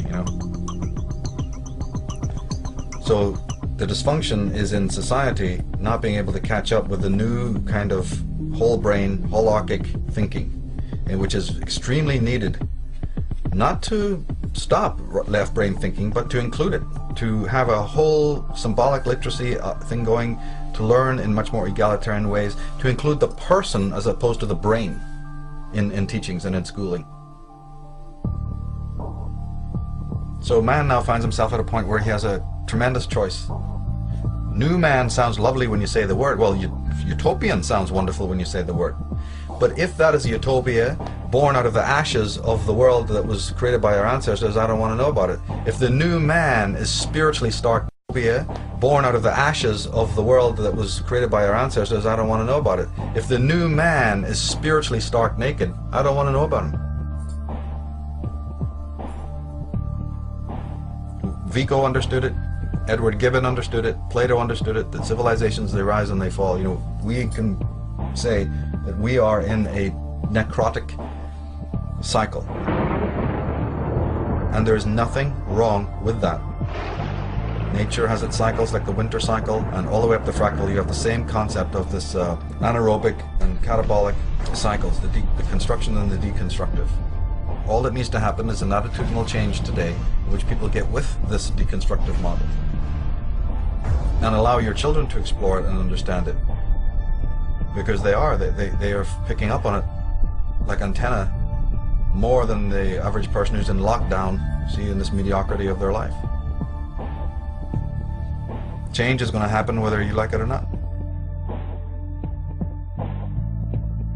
One has to realize that if you go with the deconstructive cycle, then out of that comes the most, finest things. When you really realize its beauty, when you see its beauty for what it is, then you realize it's nothing to be fearful about at all. All that it's doing is it's ending your lie. It's ending your illusion. It's taking away from you that which you don't need. So let it go, attach to nothing and let it go. But then you're going to have the conservative mindset on the other side who can't do that.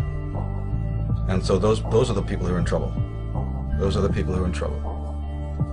And my message to the children of truth, the servants of truth, the ones who are getting a handle on this, can work this into their lives, please, please, please do not for 1 second imagine that it's your job to become the scaffolding for those who are falling.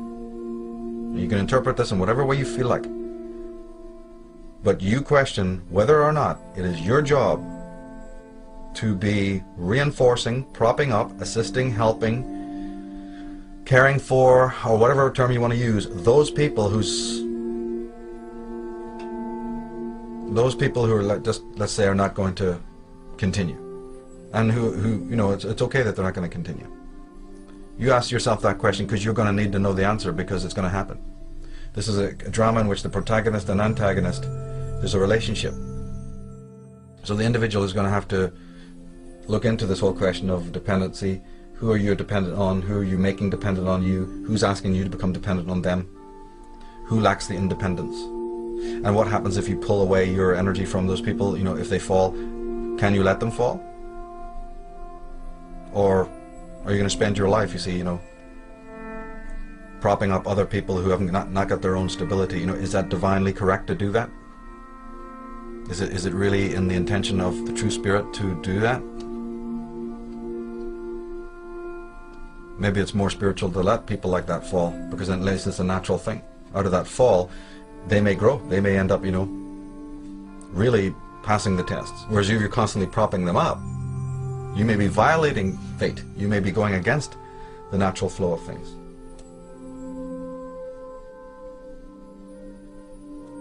But I really encourage people also to not be too speculative about, oh yeah, what's going to happen in the age of Aquarius, Well, whatever's going to happen is going to happen. You're not going to be around anyway to work it out. So worry about right now, the world and the life that you're in, and avoid all these other escapes of what might be tomorrow, and exactly what the clothes they'll be wearing in the Aquarian age, and what their hairstyles will be like, and will God really come down to earth in a big chariot, and all of this stuff that preoccupies so many people. That's all pipe dreaming. Anything could happen.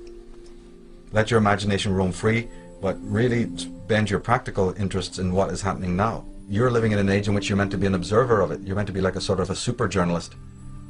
It's like that movie, The Day the Earth Stood Still, where the guy comes down, Each individual living today can adopt that kind of understanding. You're here witnessing something incredible.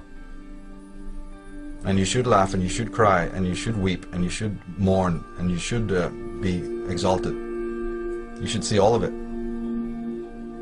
But also keep a certain healthy sense of, detachment from it all. Never forgetting that, you have your particular priority and your sovereignty. And then there's the actions of other people in the world. They're two separate things. Because too many people, I think, who want to end government control, set up another kind of control of their own. This is another, problem that has so beset previous reformers, in which everyone thinks, some person thinks they got all the answer, so they take down one tyrant only to become the next one. And that's why I'm so skeptical and really don't pay a slightest interest in what politics is doing, in the political milieu. Because yeah, you could throw around a lot of brilliant ideas stolen from other philosophers and psychologists and great men, but when you actually try to apply it politically, what you often get is another form of tyranny. I mean, if you wrote down on a piece of paper all the pros of the democratic system, it would look wonderful. If you wrote them down, it would just seem, oh, we have to have this. Yeah, well, we do have it, and it's not that great. So there's a difference between the ideology or the philosophy of a particular system and the actual practicality of it. Socialism promised so much to foreign immigrants, did it really work? Are those immigrants really assisted? Is any of the people involved in all of that assisted? No. The World Bank promises to take your debt and just help you have a wonderful, thriving civilization in the nation. Has that happened? No. They can't even take care of the Western civilization. It's crumbling at the seams. They can't even fix that. Because then consciousness has been left at the door, and the fundamentals of man being introduced to what he is and turned into his inner republic have been completely forgotten. Man is a genius of an architect when it comes to the outer world. He's created incredible things. Computers, jet planes, and all sorts of marvelous stuff. But the sad thing about it is, and I believe it's also due to manipulation, age-old manipulation, is that he has sort of overlooked and escaped from and denied his inner temple. And so this is where the danger arises, where it becomes inevitable that at some point in life you will have occult knowledge, sacred knowledge, precious knowledge falling into the hands of wrong people. When you look at any advertisement, when you look at any graphic, you're seeing art that is brilliant art from people of the level of Leonardo da Vinci and Michelangelo. Very, very skilled artists. But what are they doing? They're selling you some toothpaste or some stupid car. Think of what, and Peter Jackson has proved that, as many others have. What would happen if those people had turned their talents to the uplift of mankind and to the education of mankind? And incredible stuff. Instead of everyone buying the same ugly looking car, what would it be if you had companies that said, hey, come and design your own? We're a company that builds cars, but we build them in any design you feel like. So you come in, you learn about it, and you submit your designs, and we will build your car. You pay for it just like you pay for a regular, but it's your car. You can even have your name on it. No more personalized number plates. You can have a personalized car. How about that? Do you know how that would turn people on? You know how kids would just love that? So for every little thing we have in our world, there's an alternative way of doing it. There's an alternative setup. And you see this now a little bit with the MySpace, YouTube, Google generation. You see that innovation cropping up a little bit, where people doing different things musically and different things in video. And that's really healthy to see that. Because Aquarius, the Aquarian energy, the age of Aquarius, the scorpionic, rebellious energy, does operate that way. It operates on a grassroots level. The solutions will be of a grassroots nature. Corporate America just doesn't have it. This is not stuff that's going to come down from the penthouse at all. It's not going to be something that's organized. Now, people need to really focus on the fact that it's a study. You're living in a time in which you should never feel emotionally down about the things that are happening. You should realize that you are part of a new paradigm. Because the battles of old were always fought with weapons, and that's useless. The new battles of the world need to be fought with strategy and intelligence. One thing is sure, a great change of our psychological attitude is imminent. That is certain. Why? Because we need more. We need more psychology. We need more understanding of human nature, because the only real danger that exists is man himself. He is the great danger, and we are pitifully unaware of it. We know nothing of man, far too little. His psyche should be studied, because we are the origin of all coming evil.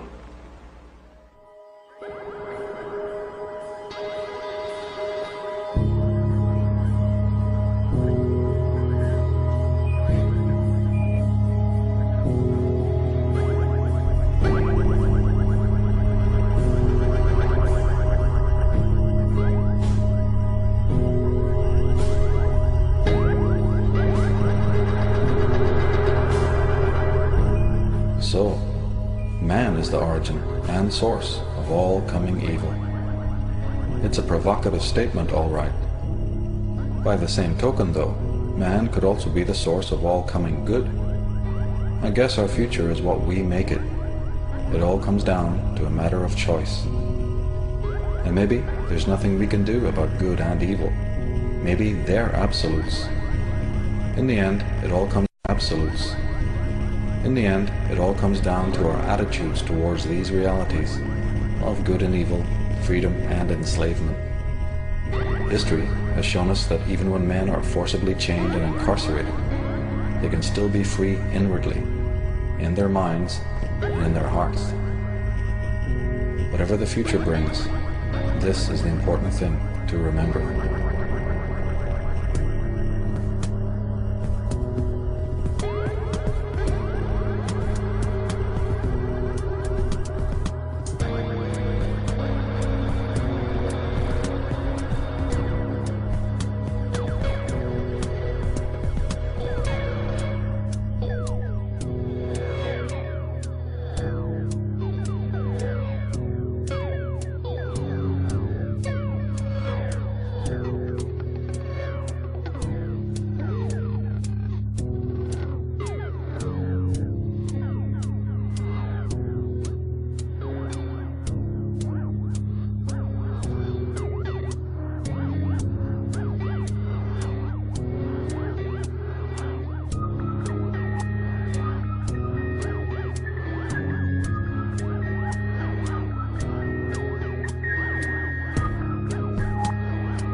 So my part of this first DVD was to make the graphics and the animations, also the music, to make and to add the music, and to cut or edit the film. And then of course to weave everything together in one coherent movie, so you can sit down and enjoy the film. And the style of the animation was consciously chosen. We wanted to have something that really replicated an effect of something that's very dreamy or very kind of free-flowing in a way.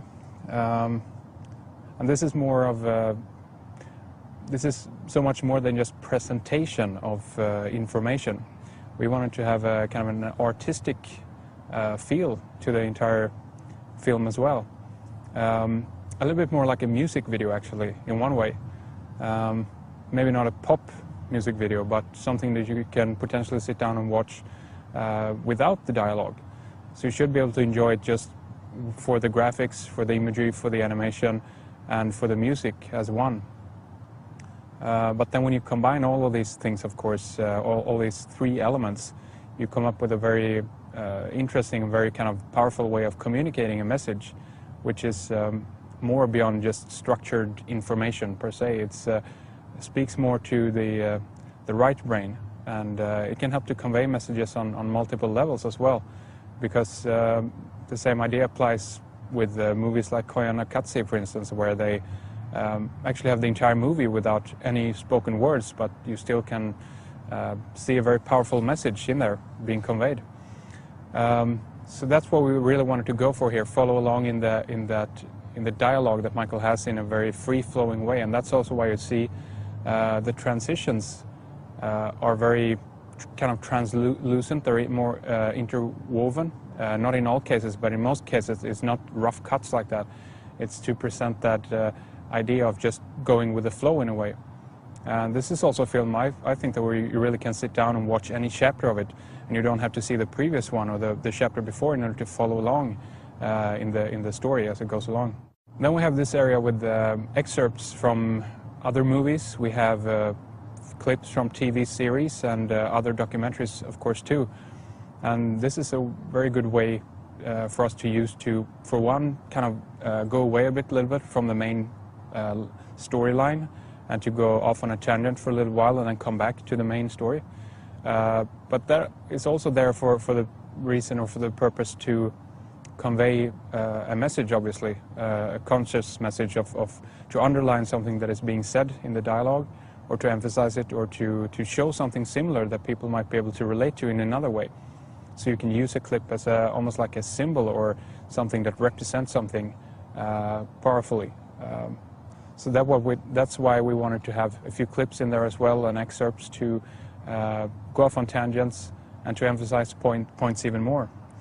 And it's also that idea that you, in order to create an image of the world, basically, that we're all trying to do, trying to understand reality, you need rather to dip into your own pool of the films that you've seen or the documentaries that you've seen, and that's what kind of helps you to create a worldview, basically. And then we have this other area with the music that was really interesting for me to do music to a 2-hour-long documentary. I haven't done music for such a long project before. And the classical things can be said about the music, of course. You need a little bit more upbeat music tunes, and then you need a bit more atmospheric or melancholic tunes at times. And that's the same thing message there. It needs to be emphasizing the dialogue, of course, go along with that. Sometimes you need a bit more pulse in it and a little bit more upbeat to take you on that little bit of roller coaster journey. And sometimes you need just more atmospheric sounds rather than music with melodies and stuff in there. And one thing that can be said about the music, of course, is that we haven't chosen any other person's music and just bunged it in there. We have actually made the music ourselves, and I think that that's another powerful way of doing it, where you can communicate something with the music as well. So overall, what can be said about the project is that it's very rich, both in graphics but also in music, and the dialogue to add that up, or to underline the music, and the graphics should underline the dialogue. And in some cases, the graphics or the animation might cut off to a little bit of different area, and maybe not just be contextual to the dialogue that is that Michael is speaking, but it also goes off on a tangent and shows something else, so you can kind of communicate on multiple levels at the same time. So that's really interesting.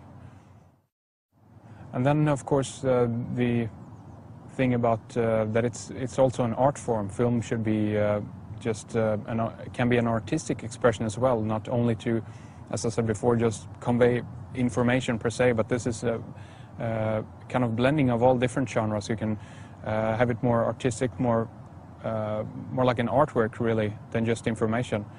But again, when you blend all the 3 different things that you have there, and you bring in sound effects and music and graphics and then the dialogue, you end up with an interesting mix.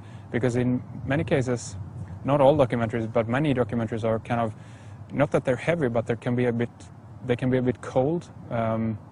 It's not a storytelling, or they're not warm or have a kind of an artistic expression to it, because they're just about the information per se. But since we don't have any obligations to anyone else, we're independent, and we can do whatever we want to do with this. We can basically explore all the different arenas, and this was one way of doing it, and a very interesting way of doing it. And it helps to emphasize the point again that you can just put this on at any place and enjoy it for what it is, either for the information, because it's interesting and it's important information and it's empowering, but at the same time you can enjoy it as a animated, almost like a music video type thing. And another thing that is very powerful, of course, is to use this technique of communicating on multiple levels, if you will, of using graphics and imagery and even speaking on a symbolic level. It's not so much maybe that you're hiding things subtextually or anything like that, and that doesn't really occur in this movie. It's more like it's very rich in the imagery, so you can watch it several times over, and you're always going to discover something new. It's just not one image that is up there that's contextual, but it's sometimes multiple frames, sometimes it's images interwoven and whatnot. But also this idea of communicating on many different levels, that's something that the big guys use at the top of the pyramid, so to speak. These boys who know how to speak to both of the brain, the hemispheres of the brain, and communicate to you on multiple levels. And it's not really their arena, so to speak. Anyone can use these tools in order to empower people instead of bringing negative messages to people. So that's one area that is very interesting to explore and can really help to emphasize the points they want to get across, but use it for a positive purpose instead of using it in a subversive manner, or try to bring in a negative or an occult or hidden message in there.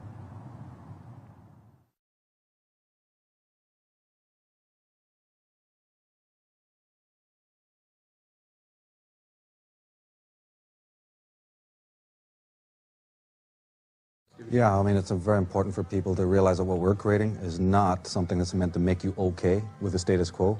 You know, it's not designed to make you roll over and go to sleep and say, well, okay, you know, make me feel good, you know, ruffle my feathers, you know, make me feel fuzzy and warm about what's going on. It's important to laugh. We get a lot of criticism sometimes. They go, oh, you guys are so serious, you know, you take everything so seriously, everything's so pessimistic. First of all, it's not true. And I accept and know the importance of laughter and humor, you know, and to take everything, to take certain things seriously and other things not so seriously. But at the same time, when you're presenting this kind of information, when you're like a detective on the trail of a criminal, you know, everything's not okay. It's not fun to see mutilated bodies, you know, murdered people, you know, injustices. So when we're dealing with a specific area, you know, I'm sorry, you know, you have to call spade a spade. You know, my work is very much about that. I'm not interested in whether people are going to like it or not. I don't want people to roll over and go to sleep, which is the reaction when any kind of light is turned on somebody. You have that reaction where they're going to either strike out at the person holding the light, or they're going to, you know, cover themselves over with the sheets, crawl under the blankets, try to, you know, hide away from that. And it's ultimately, I don't want people to feel okay with injustice. I don't want people to just, which is what has happened. And this is what Big Brother kind of wants us to do, is by constantly insinuating this trauma on the television, they're dumbing us down to the point where we don't even, you know, notice it anymore. You know, and people have even said that certain centers of the brain, pleasure centers of the brain, are now being stimulated when people are seeing, you know, acts of horror and terror.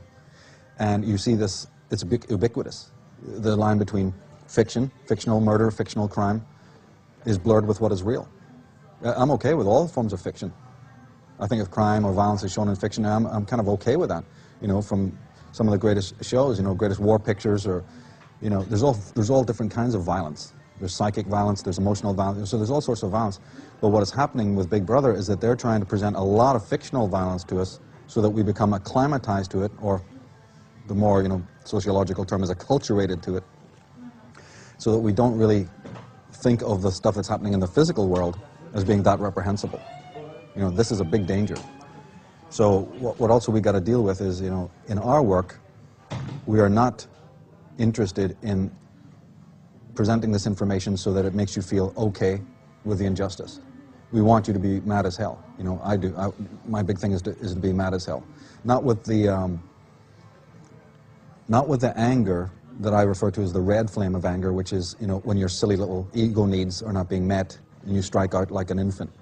I'm talking about the blue flame of anger, which is a very different phenomenon, and it's rooted in spirituality. It's rooted in a critical understanding of the world. The very people who keep talking to you about being pessimistic and being too critical are themselves cynical. This is what we find. You find it from the people who email us, you know, the people who get in touch. And so they're unhappy that you're critiquing, but then you find out that these people have a very cynical, you know, whatever attitude towards reality. They are the people who really are shaken up by you being an investigator and bringing up things, you know, like child abuse or mind control, or you know, the machinations of secret societies and all of the above. You know, they are actually threatened by this because they're just getting a handle on reality. And the last thing they want is for you to come and shake up their reality. But my work always insists that you don't see reality, you only have an idea of reality. And if I'm shaking up your idea of reality, you got to believe I'm okay with that, because that's what needs to happen. You have to have your own inner republic, you know, shaken up at certain times. You know, I've often said in my other writings, 9/11 may have shaken people up, but it did wake people up. There's a difference. And with the Alex Joneses and the people who've covered these 9/11 atrocities, and some of them have done excellent jobs, they may be able to shake the American people up or the world's people up, but see, as people are going to discover later on, once you've shaken somebody up out of their sleep, they're going to very quickly say to you, where do I go now? Do I go back into another slave pen of, say, religion or Christianity or whatever? So my work, you know, the work we've been doing on this DVD is very much to say, okay, we're hoping that you're shaken up, and we'll even, you know, assist in that process of shaking the hell out of you, to make you mad as hell, to say, okay, tell me what's going on, you know. But we're going to offer even more than that. The idea is that hopefully we can even, you know, point in another direction and offer some tools for the waking up process as well as the shaking up process. You know.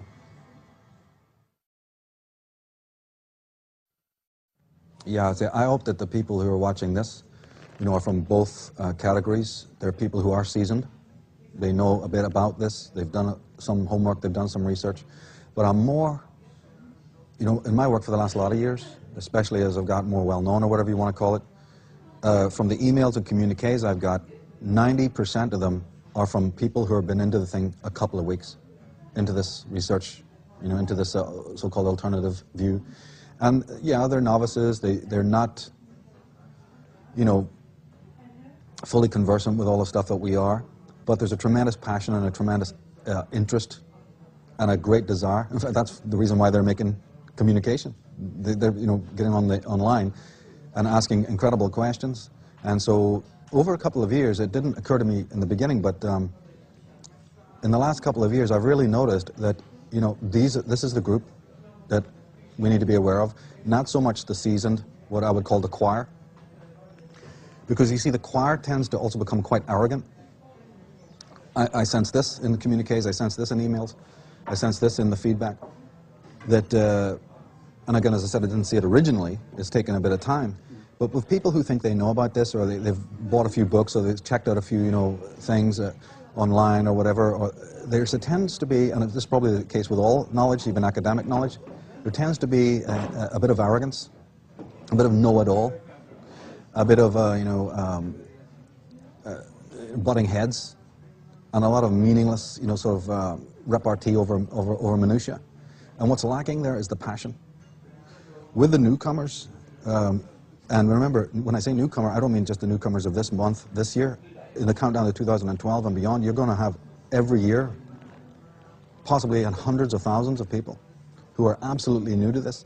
So my focus has now shifted somewhat from the choir and preaching to them who think they know it all, you know, and trying to present information, which I think we've done really successfully in this series, to present, and that doesn't mean talk down to anyone, that doesn't mean cut things up too small. What it means is to be very conscious of the fact that you have newcomers in, and they see this welter of information, they see all these scholars, some of them are very different in their approach, they cover different kinds of information. We have to be concerned about them and realize that later on they'll become the choir, but then you have yet more waves and more waves of new people. So the kinds of questions, and as I said, most importantly, the kind of passion that I've sensed from these people is what's motivated me to, you know, to work on the DVD in this way, is to present information, for instance, about Jim Keith, mind control, to show all the levels of it, from the basic street level forms, you know, of how people are controlled, all the way up to the mega level, government and beyond. We understand that there's something psychopathic going on with killers and with rapists and with serial killers and whatnot, and we can accept this when it's on the street level, when some psycho is dragged into court, or some mother who's massacred her children or something like that. You know, okay, ooh, horror, shock horror, you know, what a creature. But it's very important also to realize that further up the ladder, this same sort of psychopathy exists, and the same thing with mind control. It exists on the individual levels, and we're getting a handle on that. Some of these lone assassins and so on, people tend to believe, okay, something bizarre there. But it's very important to realize that this thing goes all the way up the scale, right to a very, very high level, which is like what we've been talking about in the DVD, you know.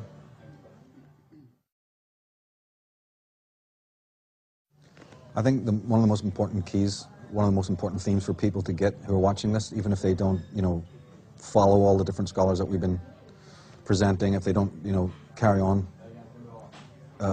researching all of this kind of material, the most important thing for them to realize is that can they begin to at least understand that man has been mind controlled or is mind controlled. What I mean by that is, look at those old pictures from the 1950s, New York streets, gangster movies or whatever, you know, the Alan Ladd movies or Humphrey Bogart movies. Look at the the uniform way everybody's dressed, especially males. I mean, it's cute and everything, right? But the suits, the shoes, the hats, you know. And we look at that and we fail sometimes to see the uniformity of it all. Because we're living in a modern age, sometimes we think everybody's free, everybody's diverse, Nothing could be better. You know, we're more independent than we've ever been. But see, my point of view is are we really, or is that just an illusion? What about thinking? Yeah, you may be dressed differently. You may have more fashions out there. You may have the illusion of diversity. But when it comes to really attitudinal, you know, really, especially when it's psychological, this is what, you know, the series is going to focus on and looks into with a great detail, is see when it comes to some of the psychological mindsets, psychological urges, psychological drives, such as submission, perhaps, you know, how we relate to Big Daddy, perhaps, you know, are men and women really that different? Has anything really changed since the Middle Ages? You know, I don't think it has. What has happened is that the inauthentic life has become more decorated. Right? We've got more perks, we've got more fashions, we've got more isms and ologies, and we've got more escapes than ever before. But man psychologically is identical to the man he was maybe even 1,000 years ago in these fundamental attitudes. So then there's advocates of the fact that television programs, is the brain being programmed? And I say absolutely. I'm not against television, by the way, I must say that, because it's not the oracle, it's who's using it and what for. This is a thing I insist over again and again. How much we've learned about the world from television, from movies, and from films and documentaries, there's nothing wrong with it. It's the hands that, you know, who's using it, who's manipulating those oracles. But you see, I'm very interested in this. It's very important for us to realize that in my work, I don't point fingers. It's very important for us to realize that in my work, I don't point fingers only at some them out there on the other side of the hill, some sort of, you know, white brotherhood, Illuminati, you know, aliens, for instance, this kind of caper, you know. I talk about them, but I'm much more interested in what it is in human beings that allows them to be open to this kind of slavery, for want of a word. Why do people submit to this? What's going on with that? And also then how Big Brother co-opts man's need to lean, right, and to use the handrails. It's twofold, right? The slave, see, the master and the slave has a relationship. This is what is forgotten. Both are dependent on one another. The dependency is caused, or the slave wants to be dependent, because in order to face the anxiety, he'd rather face the anxiety of living under a pretty punitive, tyrannical master than face the anxiety of selfhood and face the anxiety that arises from finding on the true Siddhartha road of light. He's tried it. Most human beings try this. They dabble. It's too awful. Selfhood is a weight. It's a great thing to discover your own, you know, selfhood. So mankind tends to not want to do that. He loses his center. He loses his sovereignty, and he becomes a leaner. He leans. We're all leaning on one another. This little handrails thing again. You're using the handrails.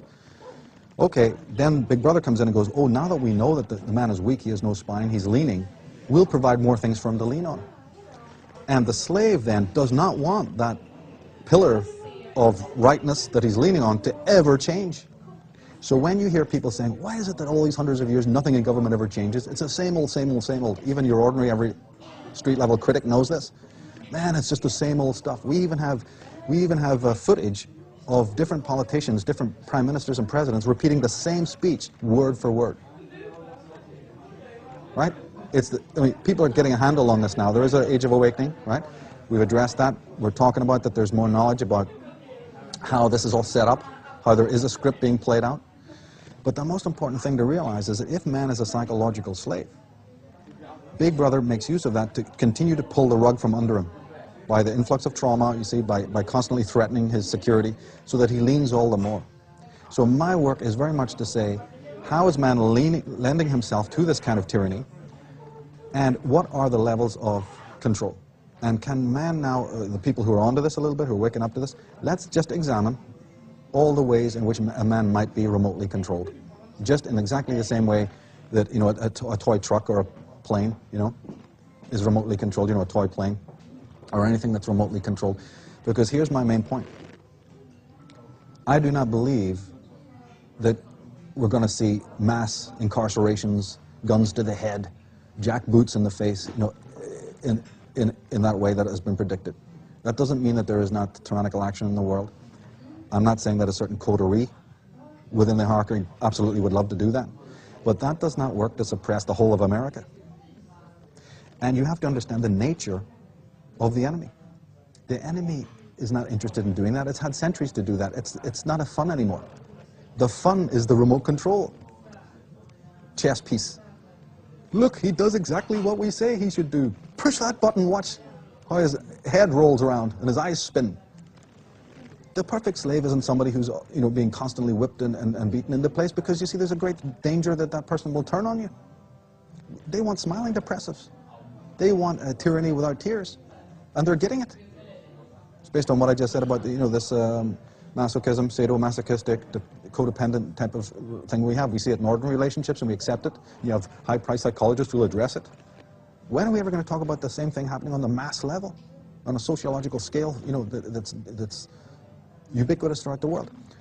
So I am looking at a tyranny just in exactly the same way Jim Keith did, and many others have tried to. A wonderful clip from, you know, Alex Constantine and others. It is this remote control creature who, as soon as, you know, you press on, he's on, and he operates in a preset way. The perfect, you know, slave, the perfect robot, the perfect cyber creature. Eventually, he will probably inhabit a cyber purgatory, some sort of, you know, state in which you are dealing with a technotronic utopia or dystopia.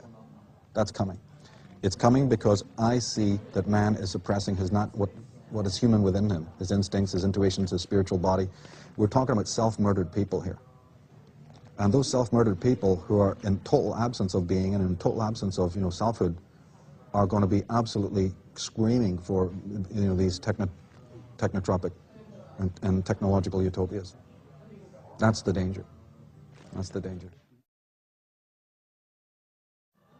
Well, see, coming from having done a lot of DVDs and coming from different conferences and having watched a lot of different teachers write books and do their DVDs, I've been kind of a little bit unhappy with the way it's done, because remember, we keep on talking about the fact that this subject matter falls under the heading of like an occult, you know, level of research, meaning it's alternative, meaning that people have to adjust their settings. We're not talking from an academic point of view here. It's okay if academics, you know, check out what we're doing, but we are not people who have a university degree nailed on the front of our chest and a target on the back. And that's a definition of an academic. You can't sit around waiting for academics to tell you what's going on in this world in the way that, you know, you find the scintillating work of the, you know, alternative researchers. And if people look at the quality of the literature and the quality of the books that's come out of that world, they would realize there's nothing bogus about it. It's fantastic, given that it's such a small community of people. You know, the Jim Marses and the different authors, you know. Fantastic, fantastic work. So the academic has a problem where they're compromised. They're compromised creatures. You know, they have this university degree that they've jumped through the hoops for, but they have a target on their back too, that they're going to be professionally assassinated, they're going to lose position, which has happened. Professor Thompson, I deal with in my work on the Irish origins, you know, people who've lost their jobs because they've spoken out to speak about the facts. But when I've looked at a lot of the other material of this occult field, as good as the information is, as good as the knowledge is and the investigations, something's been lacking in the delivery. And in the alternative field, or in the occult field, or in the world of spirituality, mysticism, what about the right brain? There's a dearth of communication to the right brain. Then you go to the mainstream, the big blockbuster Miramax super movies, right? Look how much right brain communication they're doing. I don't know if people have noticed this, but it's unbelievable. It's so good. And this, of course, can be found even in certain lower level, you know, graphic escapades like television commercials and, you know, all that kind of thing. If you look at it from an artistic point of view, it's absolutely amazing what they're doing. I mean, Leonardo would be proud, kind of thing, you know, like, not of the content, but the stylistics. So in all my work, I've tried in a humble way, and then in a much more advanced way with, you know, architects of control, is to start to also, instead of talking about it, start opening up a channel of communication to the right brain. And that can only be done through colors, music, rhythm, vibration, to a certain extent, numbers, you know, numerology. So that the left brain, because I believe that our left brain circuitry is already bombarded, man. How many emails do I get going, man, this is so above my head. You know, it's taking time to digest. I don't know where to begin, this kind of thing, you know. What I read in that is actually not that these people are stupid or, you know, they're really having the problems they think they're having. It's because we're maybe making a mistake. So let's take a page out of the people who are putting up this sort of, you know, who are working with all the cinematics and maybe have very anti-human messages. What? That symbolism doesn't belong to them. They've co-opted it from the great surrealists and the great artists, the great humanitarians of the world. Albrecht Dürers, you know, the Salvador Dalis. When you look at certain famous movies, even Alfred Hitchcock's Vertigo, or Dances with Wolves, you know, or The Truman Show, you see, you know, or The Da Vinci Code, or Matrix. When I'm looking at those movies, I'm going, oh, De Chirico, oh, Dali, oh, Magritte, you know, even, hey, Vermeer, Rembrandt, you know what I mean? An artist going, I see where they got that, oh, I see where they got that, oh, look at that. If you even look at the stylistics, the beauty of some of these incredible movies like The Black Robe, you know, and just so many others I could mention, the absolute exquisiteness of the way that they're made, you know, Paris, Texas jumps to mind, and so on. You'll see that these people are highly versed in art, particularly medieval art. Art that spoke to the soul of man, that dealt in the phi ratio, that dealt in the golden section, that dealt in the Vesica Pisces. This is all happening in the world of the media. Basically what I'm saying is graphics, imagery, you know, or today more animation. Animation, animate, right? The word anima is the soul, is the spirit. So I am very more animation. Animation, animate, right? The word anima is the soul, is the spirit. So I am very much a person who's, in fact, my entire introduction to everything that I'm doing right now was actually through symbolism and through art. In the earliest possible days, you know, there's many threads that lead you to a certain thing, but art and art history was a big part of it. So I've always tried to see this information in a visual style. And so your work with the DVD, and when I saw the work that you had done before we had met, I was going, oh, this guy's got it. You know, he's on to what we're talking about here. He's got the words, and he's got the information, he's got the data, but he is presenting it in a graphic way with animation, and he's framing it. And this speaks to me loudly because there's a whole part of our mind, you see, that can dig what this is all about. And also I want this to be the way of the future because I'm interested in other people who've got these technical skills. I want other kids and other people who've got animations, you know, I'm bumping into them all the time since we've done the DVD going, hey, we love that, you know, and I'm an animator. Great. We got to use these tools that are now being provided for us to, you know, come to this information in a right brain way as well as a left brain way. I mean, there's so much you could say on this, but it's absolutely fundamental, and that's why I believe in this particular documentary film style, because bringing the imagery and the numerology and the rhythms and the music, you know, to bear is the spiritual way of delivering this. Otherwise, you know, it's a different animal when you're just dealing with the words and the information. It's not as good, it's not as hot, in my opinion. You see, again, the trouble is that when you're making anything that's in the media, like a DVD or a film, so much of that is packaged under the heading of entertainment. And we have a Google, MySpace, you know, sort of YouTube generation now, in which people just surf all sorts of material out there. And that's great, I'm all for it. But there is a bit of a danger that people start thinking that, you know, entertain me. Give me more facts.